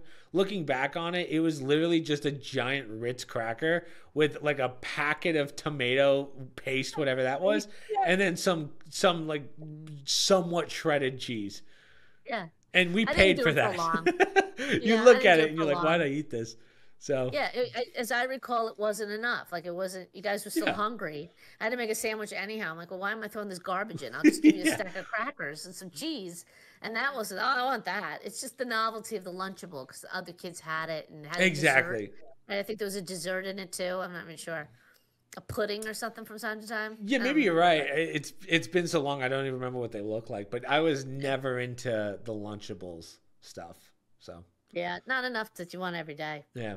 Any other questions? I mean, I'm sure we'll have tons of questions, but we'll see how many we can get through. About the Lunchables. Yeah. Well, just in general, other stuff. But yeah, that's what I meant. Like I'm just not. I was never that into them. I had one and I was like, oh, I'm so cool because everyone else has one. But then you taste it and Yeah. you go, how much are these? Yeah, yeah, yeah. Even back Yeah. then, I was like, this seems like a waste. Yeah. I have to Yeah, look I real was fast. Let me never. see the pizza Lunchables. I gotta remember what was in there. They make all different kinds now, like seasonal holiday ones. It's it's good marketing, but as I said, it's I think it's something fun to do once in a while. I wouldn't give it to a kid every day. There's just not enough in there. Yeah. That's what I mean. You guys were always hungry afterwards. I'm like, why am I doing this? It was cheaper too. I mean, that's the other thing. It's expensive. Those things are not cheap to do every day. Yeah, so maybe the price has gone down since then, but it says that one Lunchable is about $4. That's a lot, you know? And in public schools, these kids are getting free meals anyhow with if you meet the certain requirements. So, My mom used to just give us the unboiled hot oh, dogs come and on. throw Oh, them come on. in. here's your No, I here's your just lunch. remember Ken, your brother Ken, it was always peanut butter. All he ate was peanut butter. Every day I was making a goddamn peanut butter sandwich. Like, no, you want no jelly, just peanut butter. I'm like, Kenny, could you eat something else? Oh, I just want my peanut butter, Mom. I just want my peanut butter. Yeah, That or turkey. Turkey sandwich. I just remember the Turkey butter and cheese that Kenny used to eat. Remember those? sandwich. Ew. The butter and cheese. With this catching headlines, what are your honest thoughts on the Menendez brothers and do they deserve a retrial? Now, have you been paying attention? Do you know who the Menendez brothers are? Oh, I do. I remember the original case, and that's an interesting.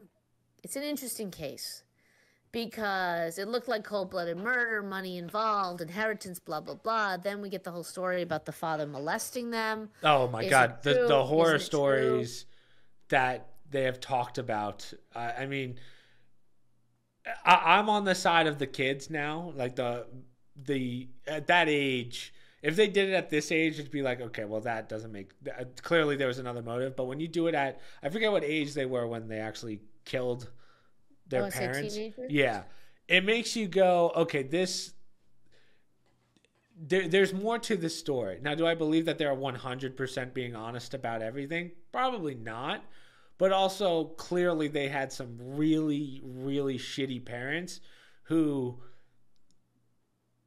I don't even know how to put. Like, some of the things that I've heard about that case and the stuff that I've seen, I mean, yeah, those people, this is going to sound terrible, but there's people out there that should not live. And it sounds like those parents were definitely case in point of that. I know what the Menendez boys had said. I don't know if it's been corroborated. So Yeah. that's the side of why I can't have an opinion either way. I haven't read enough about. I remember when the story came out. I remember that was the defense that they were using, that they were molested, and I forget their lawyer. She had the frizzy blonde hair.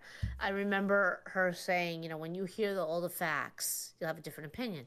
But I don't recall if it was a he said, she said, because it's very convenient for them to say that when they're in trial for the murder of their parents. Right. But I do recall some of it made sense in terms of their reaction and how it all went down.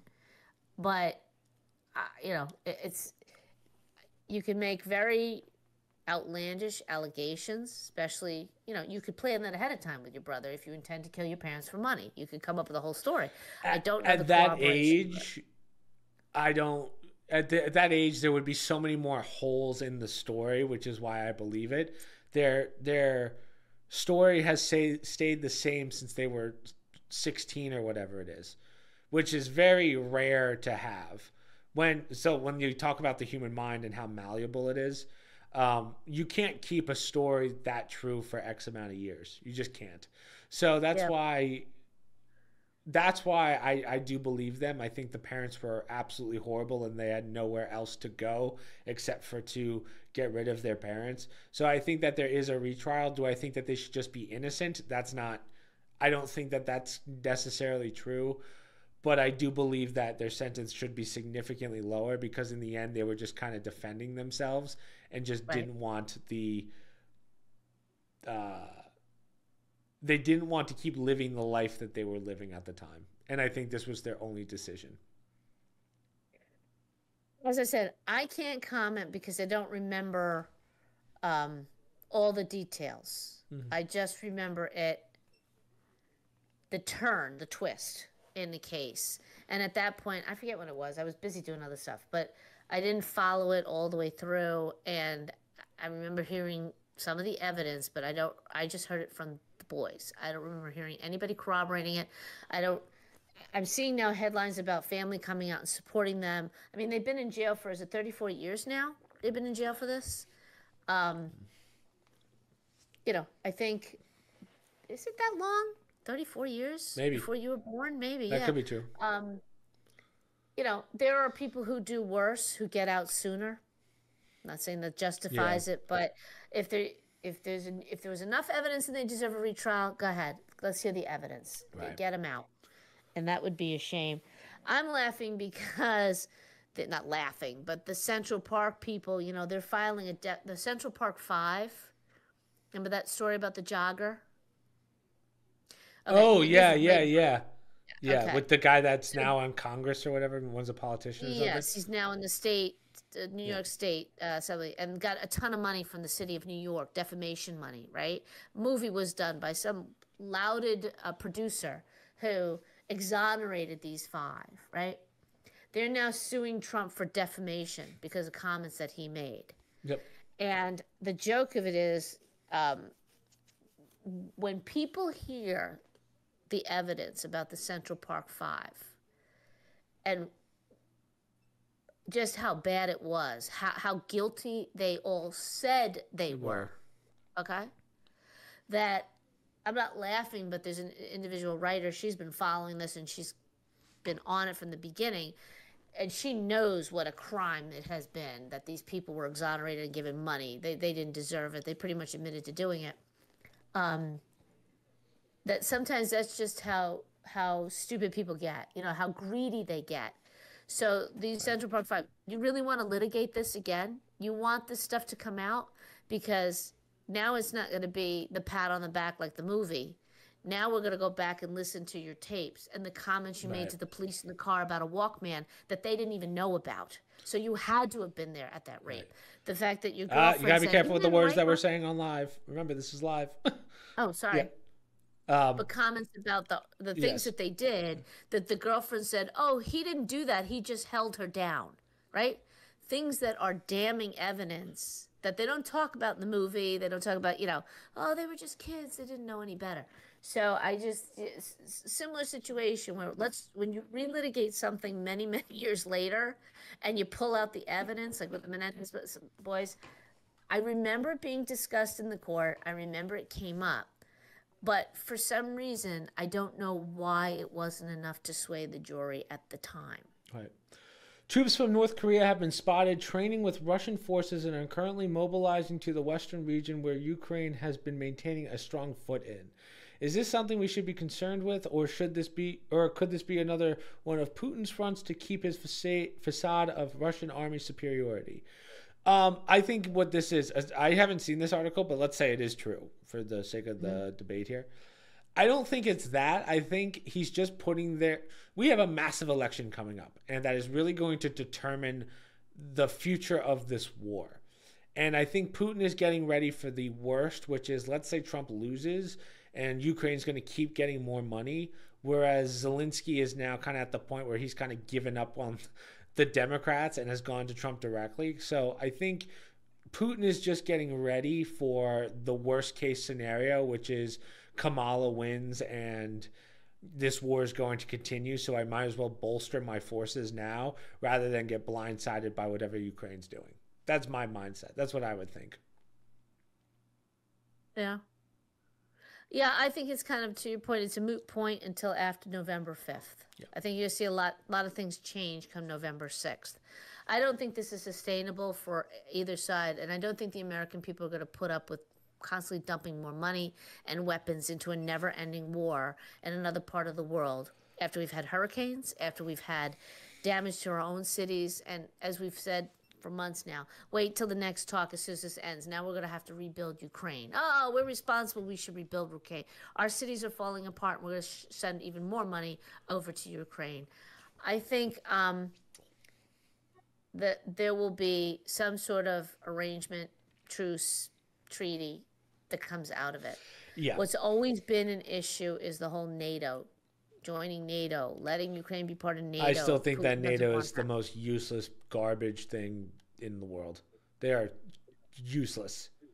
Well, there's something to be said for, we've been trying to, we don't back out of NATO, but in the past administration, he was very adamant about them paying their own way. And that's part of the reason why they didn't like him. Because finally somebody stood up and said, why is America paying for the defense of everybody around the world? Exactly. Why? We're doing we send the bodies, we send our sons, we send the money, we send the weapons. Now, you can make the case, well, a lot of times we cause these problems, so we should send them. Our government caused them, like in Ukraine. Our American hands are dirty with what went over there. But that's not our fault. You know, these are the criminals that our government sent over to negotiate these things, and they cause more problems. Having said that, I think that's part of the reason why people are voting. One of the candidates is saying, I will end that war. Yeah. I will talk to Putin. I will talk to Zelensky. He's already talked to both of them already. And we will come to a conclusion, and we will end that war. Yeah. So for me, that's what I want to hear. Former President Trump has been very vocal in the news that if he was able to win this election, he would fire the main probe investigator, Jack Smith, who brought the main cases up against Trump. Do you believe that this is an overstep of power or a certain need to finally lay these allegations to rest? Ooh, that is an interesting question. I guess you'd have... I think when it comes to things that all politicians say, including Trump, I think there's a lot of things that people will say. You know, it's one of those things where, let's say you got into office tomorrow, or let's just say he wins the election or whatever. There's a lot of checks and balances that have to go through before you just fire someone. So I don't think that someone like Jack Smith is going to be fired instantaneously. I'm sure it'll be in the works. But I don't think that... is it an overstep of power? I'm going to say no, because you're just kind of firing an employee. The president has the ability to do that. But, yeah, I don't know. If the guy's that... Well, oh, man, I don't even know how to really put this. But, like... Well, hey, you go, Mom, and I'll try and feed off what you say. Jack Smith is a garbage prosecutor. He's done a crappy job. They've given him nothing to work with, and he's tried to make a case out of nothing. Absolutely nothing. Okay? The whole use of our DOJ to go after a president based on nothing, okay? And for those who are asking the question, if you think that, well, Trump's corrupt, whatever, why has not one of them gotten him on anything other than that nut job Ejan Carroll in New York City with a totally New York City jury, et cetera, et cetera. So having said that, and that's not criminal. That's civil case. It's money. Having said that, this Jack Smith, he's not even supposed to be in the role he's in. Right. He was not appointed the proper way. He is not supposed to be in this position in the first place. Now, he's under the DOJ, and the DOJ is under the executive branch. So I'm of the old school in that I've put up with the Democratic weaponization of our government, and some Republicans in the past too, who helped it, that I'm fed up, and I don't want the next president to be tiptoeing around with this. It's time we clean house. If you could get rid of the FBI altogether today, I would say get rid of it and start from scratch. It's beyond corrupt. But is it that easy to do? Like, what I'm trying to say is, let's say every administration that comes in before Trump hands out pink slips the first day. Okay. All of a sudden, Trump comes in, and God forbid he does that. And don't you dare, don't you dare. Obama did it. George Bush did it. Ronald Reagan did it. Gerald Ford. They all do it because it's an ideology. You start at the top, you get these people out. And Trump, we have learned from the Trump administration just how corrupt these organizations, how anti-American and constitutional they have become. They need to be straightened out. And Jack Smith is a perfect example of using the Department of Justice to slap together some sort of, I don't remember what his was. Was it the classified information files at Mar-a-Lago that's still dragging on months and months later? And meanwhile, the current president had them in his garage. Yeah. Okay? And things thrown around in offices at universities. So please spare me. These clowns have to go. They have to go. I'm done. I'll agree. I'll join Mom on that one. I'll take your opinion. I'm sick, and it's not even ideology anymore. I'm sick of my tax dollars being wasted on this. Go after the people in government who are taking money from our enemies. Yeah. There's evidence right there. Go after them. What are your thoughts on the pampering of video game voice chat? Do you believe that the game devs are getting soft, or have we allowed trash talk on video games to become acceptable behavior?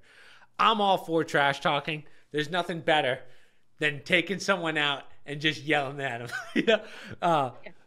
This is my problem with the voice chat stuff, and this just goes to show you that the ratings on video games don't mean anything anymore. So, right, you used to have rated E, rated T, rated M. The reason that you have a rated M, which is Call of Duty, which is what everyone's kind of referring to here. We have the new one that comes out tomorrow, actually. So I won't be talking to you for a couple weeks, Mom. Okay. Nice talking to you, Chris.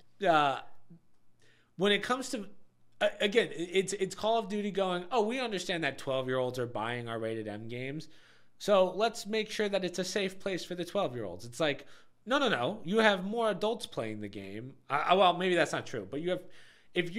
don't get into the kitchen if you can't take the heat. You know, some of the reasons that we have such tough skin, my generation, well, I shouldn't say my generation, but the gamers, was because we were in old school Modern Warfare 2 lobbies where you were a white kid getting called the N-word all day.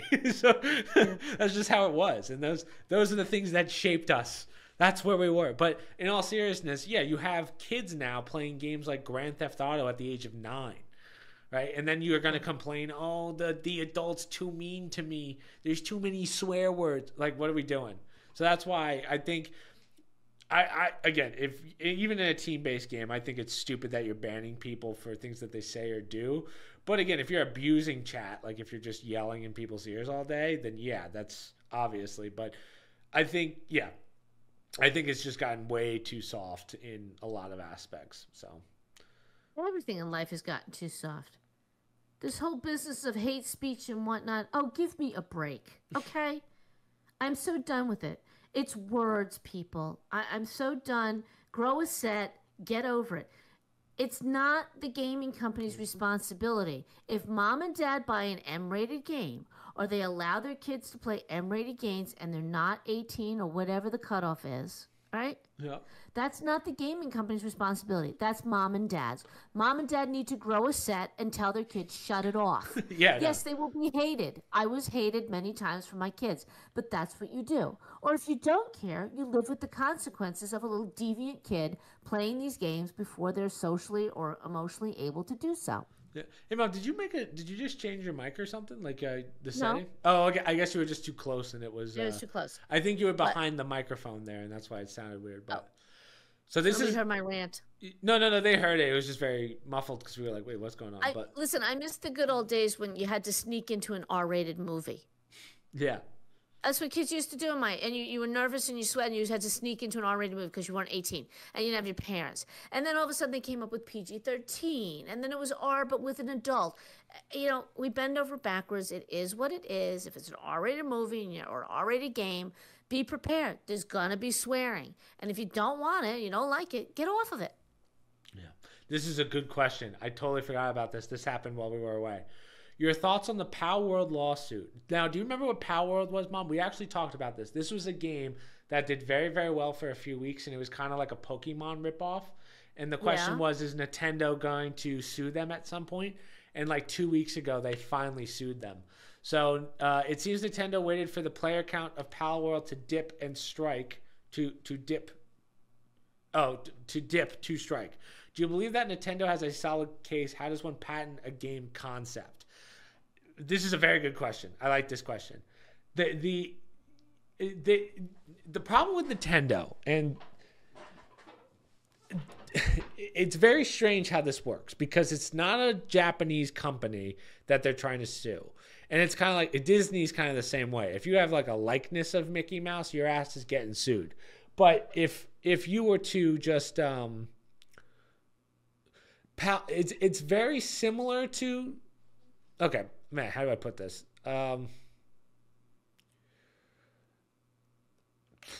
There's other games that I've played that are very similar to Pokemon, but don't have the player counts for Nintendo to really care. Power World was the first game that came to. So just so you know, Mom, all Nintendo games, there's no Pokemon games on PC that you can get. Okay. Like, there's no. So there's these guys go, okay, let's just make a game like Pokemon for PC, which ended up being Power World, and now they're suing. That's basically the concept here. Okay. And what I'm saying is, like, to your point, Battlefield and Call of Duty are very similar. They both have guns, they both shoot, they have similar game modes, but there's no lawsuit. And what Nintendo's trying to do is they're trying to monopolize the Pokemon aspect of I guess that genre, if you want to call it that. But they have other games too, like The Legend of Zelda. There's been so many different copies of games like Legend of Zelda. Why have they not sued for that? So they must have some kind of patent or case for this. Otherwise, they wouldn't bother. But I don't think it'll work because there's nothing that kind of, except for the ability to capture monsters in a Pokeball, there's really not much similarities in game style. So that's why I don't think it's gonna matter for the most I have part. no opinion about it either way. I mean, the monetization aspect of Power World, or like, I'm sorry, the monopolization of Power World, I guess. It must be a threat to Nintendo somehow. It must be for them to go this far. But no, that's a good question. Any other questions? We got some good ones. I am very glad that we were able to stream to so many different platforms pretty easily on this. I mean, it sucks having 7 different things to look at here, but I feel like a schizophrenic. I'm like, which chat to look at? It's very strange. I'm hoping that I can just add Restream to. See, I was hoping I can just get rid of Restream, but I think what I'm going to end up doing is I'm just going to add it to the overall. It's almost like I'm going to Restream within Restream, because that way I can get the chat up and all that stuff too. So I'm hoping we can do it that way. So, yeah. We'll give everyone a few to ask any questions they have. Tim Walz tells Duke University students they're, quote, on a list, and Trump will round them up using the military. That's wild. That's where we're at. That's where we're at. These are our candidates. Yeah. Meanwhile, they did a massive prayer. Pathetic. Oh, man. Well, we didn't get to talk about the Right, the one Catholic or Christian at Kamala's thing. You're at the wrong rally. She basically just lost all the Christian votes, like in less than 24 hours. Your No, thoughts? even worse, she refuses to allow religious exemptions for abortion. Oh, that's right. Yeah. Why? What difference does it make to the federal government if you don't want to pay for it? Anyhow. Your thoughts on the Boeing machines mechanist? Did he spell? Did you spell that right? Mechanist? Mechanic. I think he said mechanist, but he meant to say mechanic strike. They rejected a 35% raise, a $7,000 bonus, and an increase of 401k contribution. Boeing has estimated a quarter loss of $6 billion due to these strikes. So Dad and I were actually talking about this. Boeing hasn't had a profitable year since 2018. Like, they're always losing money. And what's funny is, like, can you name another airplane company? Like, I couldn't name another airplane company. I'm sure they're out there. I'm sure there's overseas ones, but I don't know what exactly the strike is over, but I'm going to assume it's the fact that Boeing's had so many issues and with their planes and the structural integrity of their planes, and it seems like they're cutting corners. And I guess the company kind of put it on the employees, like this is their fault, not us, and that's why they went on strike, on top of pays and all that. But it goes to show you, that there's more to this than money, which I guess is kind of a good thing, because it goes to show like these people actually care more about, these workers, I should say, care more about making good planes than the actual finances behind it. They're just tired of the working conditions. So Boeing obviously is struggling hardcore, and I'm sure people will still buy their planes. Like, I'm sure airline companies will still purchase, or however it works, the planes that they make. So I think it's just a matter of finding a deal. I think it's going to take a certain amount of money for them to say, okay, we'll come back and deal with it. But clearly some conditions have to be changed. Sneezing? Oh. No. Yawning. Yeah, I was looking up builders. Commercial and private. Frankly, usually it's always about money, Chris, unfortunately. And just like with the Hollywood strikes, the writer strike. Yeah, if Boeing doesn't get their act together, you're right. There's, to some extent, they're the only game in town, and they know that. But you can always find some other company that's going to come along, maybe not as quickly. Right. And the strikers are trying to take advantage of that. I don't know the executive level salaries to say, are they justified in asking for more? But, you know, when your company is failing and many of the planes are having some serious issues, it's really kind of ballsy to say we want more money and more benefits and more everything else. You would think as a company they would work together to say, hey, we got to fix this problem to generate and get the confidence of the people back, because, you know, if more and more of these issues happen, fewer people are going to fly. Yeah. Are you okay? You're shaking your head. Yeah, I was trying to check on TikTok in the mobile app, like, are we live? And for some reason, I accidentally just posted something to the story on TikTok, and I'm like, well, like, how do I delete this? Because it's not. God, I'm just like, what are we doing? Thank God it wasn't like a important one, but I don't. God, TikTok is making me more and more less wanting to use it as the days go by. I just wanted to see if we were live on the mobile app, and I don't even know how to check. Like, there's no physical way of checking it. World's top 10 aircraft manufacturers. Yeah. So Boeing's number 1. Who's number 2? Airbus. The Airbus. Oh, there we go. Embraer. Bombardier. Forgot about that. Bombardier. Okay, that's a good one. Comac. I've never even heard of that one. Mitsubishi Aircraft Corp. UAC. Avistar SP. It's just a matter of time. Doesn't Musk make any? I was just going to say, it's about time Tesla makes one. Gips Aero is number 9, and number 10 is... No, just 9. Yeah, they have number 1 is Airbus Corporate Jets, but those are corporate. Boeing Business Jet. Yeah. So there are other companies out there, and they'd be foolish to not try and scramble for some more of that market share, given the poor quality they're getting out of Boeing these days. Yeah, really. That's why I was wondering, like, But I think it's only certain Boeing planes. I don't think they're having it across the board. I think there's just certain there's jets. so many different types that I'm sure. But that's why we only fly private, so. That's right. That's why we only fly private, or we take the minivan to take them to Florida, to North Carolina. All right. Any other questions? Let me check all my chats. Yeah. Just one or two more because I got to start packing up for my. Oh, that's trip up right. to I Glens forgot to go Falls up soon. tomorrow. Oy, oy, oy. These this is an ADHD's worst nightmare. How is it down there? Is it getting cooler? It's probably like 65, the lowest, nice. so it's not terrible.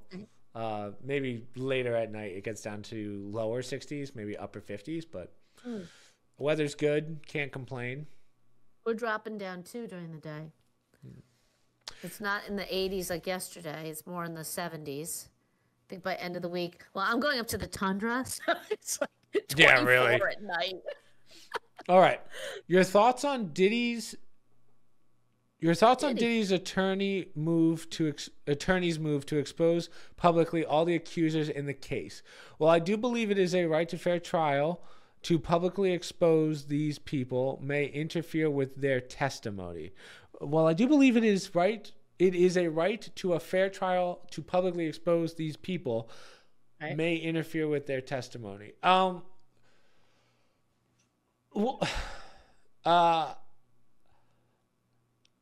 Man, that's a toughie. I think Diddy's kind of in the predicament of, how do I put this? He knows he's going to do time. Everyone knows he's going to do time. And he probably has a deal going with the FBI or CIA, whoever it is, that is, if you give us names, we will lower your sentence. And that's why he is probably 100% into into going public with all this stuff. But I think this is going to be kind of like an Epstein story in the sense of you're going to have a list that's never going to come out. It's never going to come to light. But I will say it, and we talked about this earlier in the podcast, it is very funny how all these people that were associated with the Diddler are now promoting a certain presidential candidate when they said we were not going to promote a presidential candidate. So it looks like you're starting to see the people who are trying to defend themselves, I guess, or trying to do what they can to get out of this, knowing that they're going to get exposed. So that's the way I kind of see it, in the sense of Diddy clearly has something here to kind of get people, like to really hit those celebrity. Like he has a list. It's going to come out eventually. And the people who are getting leveled are doing whatever they can to save face. So here's the thing. If you're a victim, first of all, oftentimes you read these stories and it's, what's a 14-year-old doing at these parties, right? Exactly. Or a 15-year-old, other than a celebrity who, they get pushed to go to these things for recognition. But one story I read was horrible about a 14-year-old. Okay, so she snuck into a show and got taken to this party. The way she did something that she was supposed to do. But let me get my point. It's not like they were kidnapped off the street in a van and taken. Doesn't mean what happened to them is right. Absolutely not. But if I'm that 14-year-old and I'm now, say, 20, 22, I have a choice. I could either take a chunk of money and not say anything, or I could speak up about what happened to me at a party that I shouldn't have been at that age, right? And now I'm going to be exposed to a lot of high-end individuals. Yeah. I'm not going to get squat for it, right? Other than a lot of crap, a lot of publicity I don't want, and have to relive the experience that I went through. When you look at it, and it doesn't change the fact that I went through it. And the fact that this is even getting to this point, you would like to think that it's not going to happen again by these same individuals to young people and that they learn their lesson. Right. So you kind of wait, if I'm talking to that individual, say it's a family member, whatever, I could kind of say, I can understand. Take the money. Yeah. Live a nice life. So, Be wealthy. Yeah, let me just read the second part of this. So his attorney argues by remaining anonymous, it breaks Diddy's right to a fair trial. But to publicly expose those that are accusing Diddy, rightfully so, will put these people in danger. And that is true. So I don't know if you know the story, but allegedly he tried to murder a rapper or someone by like putting a car bomb or something. So it is possible because he just has, right. I guess, Again, I don't want like to call them gang members, but yeah, I mean, it's that double-edged sword. Again, like, versus taking a chunk of money. So do I want to be murdered, or do I take a chunk of money and be quiet and nothing really changes other than Diddy's going to go to jail, which was the ultimate goal anyhow. Yeah, and the question is who else get to walk free. But and then there's a lot of people that have clearly been there, which is like I mean, we've seen Jay-Z, Beyonce, I mean, you name it, they've all been there. And the concept is kind of like what we have with the Epstein. It's like, oh, you were at these parties, but were you doing the things that is alleged? And then that's the whole, you can give me a list of people that have been to your house. I mean, Diddy had a club, like an actual club in his house that was open to the public. So when it comes to kind of covering your tracks, I guess, it's going to be very hard to prove that any of these people did anything that they weren't supposed to unless you have it on camera. That's all I'm saying. Which apparently there are some cameras. Until we see it, I'm sure they're there. Until we see it, we can't really, But in answer to what the person was asking, we do have part of our judicial system and our Constitution. You have a right to know who your accuser is. Yeah. That's been the case, like even mafia cases and whatnot, which you want to be anonymous. Now, they'll make it anonymous outside of the courtroom, like you don't necessarily publish people's names, but a defendant has a right to know who their accuser is. And unless they're, I think in the case of minors, you might be able to protect their identity. But these kids still have to go on the stand in front of their accusers, and they have to talk about what happened. And that's why so many times they don't do it, and the parents won't put the kids through that because it's more damaging than what's going to happen to that individual. And God forbid that person gets let out, they're going to retaliate against your kid or the minor. Right. So it's a risk, and the judicial system sort of tries to protect these witnesses as best they can, but that's part of the whole process where it takes a lot of courage to do that sometimes, because you will not be liked and you will be threatened. I'll close the questions for GG's Great Life podcast. Thank you, Henry. Again, I'm glad it worked out in the sense of, as I said, we're trying something very new here that I'm still getting used to. But we can take one more question if anyone has any. You can ask us anything. It doesn't have to be news related. We'll give it like 5 minutes, and if not, we can end it there. So. Yeah, good questions. Very good questions. Oh. For our Return Live podcast. Yeah. Again, it's been a long 3.5 weeks or 3 weeks total. Whatever it was. I don't know what to tell you going forward, because next weekend, if all goes well, I'll have Gma here, and I don't know if she's in condition for me to do another podcast. We have to say. I didn't even think about that. I know I can get Jen to. I'm doing someone else's podcast on. Is it Monday? Monday. So Monday, 30. We'll do that one, and I'll post that, and then. Maybe she'll do ours on Saturday if you can't make yours. I would like to do one, the three of us, but if you can't make it, then that's. Well, that'll be it. I don't know if I can do. I won't be able to do Monday because I'll be upstate. Oh, but I can. Do one down the road. Right. Your time, we might be able to do. Well, yeah, I was gonna say next Saturday. Right, next Saturday. Right, that's what I'm saying. That's the beginning of November. I'm not sure. I know some point your brother's coming home. And that could be somebody who can sit with Grandma, but Michael. Penn State Whiteout. Oh, that's why. I was like, why would he be coming home? November 9th. Is he already sick of Ken? Are they already biting each other? You got to hear those two when I call them. Mom, he's not feeding me. Why does he have to feed you? You're an adult. Feed yourself. No, Mom, he has to stick to and it's Kenny saying the protocol. Yeah. And Kenny's the one saying Mike saying it. And Kenny's in the background saying, no, he has to stick to the protocol. We have beef and broccoli every night. That's it. Tuesdays we have I'm like, oh my God. Well, I told Uncle Jerry we might have to go to McDonald's. Have you heard of the new chicken Whopper? Don't tell Dad. He's not prepared. Oh my gosh. Apparently, it's delicious. Whopper. Now, Blue Ninja, as much as I would love to answer this question, I think you already know the answer. Do you think that the Clinton family has numerous connections to getting journalists, politicians, and influencers killed off? Hey, you know. Let me say this. I think their influence is waning. Yeah, I agree. I think people are starting to realize that they're on their way out. The daughter doesn't do too much, so it's not like it's pushed The on. daughter they're trying to promote for future public office. Which is not She's going well. desperate to get elected to anything. She wanted to be an ambassador to UK, anything at all. You know, God forbid these people just go take their multi-millions and live a life.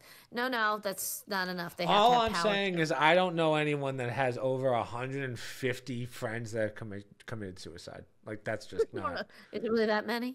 I think it's like 120 something associated It's with not the Clintons. friends, it's acquaintances, but you know, they're not all friends. But yeah, some of them are pretty, a good portion of them are pretty shady. But I saw Bill Clinton, he's stumping for Kamala, and I think Kamala probably wants him to stop. He's doing more harm than good.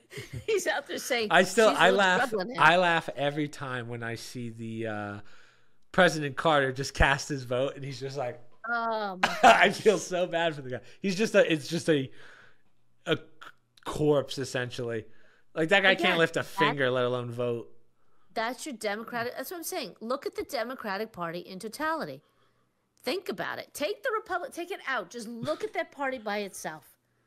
Yeah, it's not good. Oh yeah, mess is an understatement. But all right, well, I guess we can end it there. We just did 2 hours, so we might continue streaming for the next 2, just because I want to do some like test stuff, just so we can see how it goes, and do kind of like a short stream, and then we'll play some games or something. But yeah, this is your mother talking. You look very tired. Really? You can't stay up too late. Yes. Well, yeah, I'm just doing our usual stream, but yeah. Plus, I still have a run after this. I gotta hit the treadmill. Okay, well, you better watch your time because it's very late. God, I'm getting mommed here. That's right. Yeah. Trust me, people, it costs me a lot of money when Christopher gets very tired. Fair point. Well, yeah, we can end it there. So I'm glad that we're back. I'm glad we're a little more on a schedule again. I've posted a crap ton of videos the last couple days, including shorts. So as I said, we're back on track, which feels good. Oh, and by the way, it might be within the next couple weeks we can actually do one together in Newbern. Yeah, I mean, I have all the equipment and stuff. Yeah, I think what I was going to do down there. If all goes well, I'll be down there within the next 2 weeks, so we might be able to podcast. I want to see if I can get another colored pen for the tablecloth. Tablecloth, thank you, because I realize like we do have a lot of guests, of course, like in the future, but I have people who donate a certain amount of money on the streams, not like a crazy amount. Like, they deserve to be on that as well, I think. So maybe we'll do a viewer's signature as well. Just write the names on there. Do you have to do black? Maybe you should do a white tablecloth.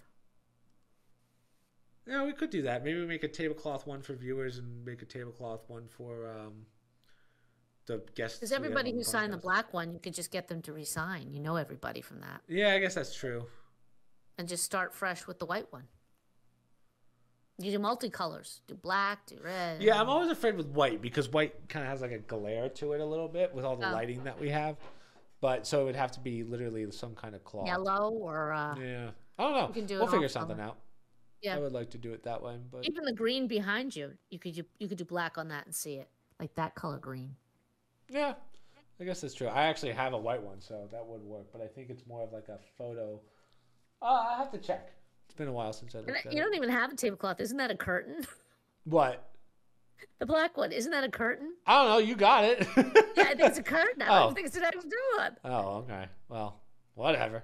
So might be worth springing for another one. Yeah. All right, guys. So we'll end the podcast there. This will also come out on Monday for those of you that missed it. But only things we have to promote. So I put out 2 Wukong videos because we're still finishing that off. I know it's way overdue, but I was gone the last 2 weeks and I just want to finish it out.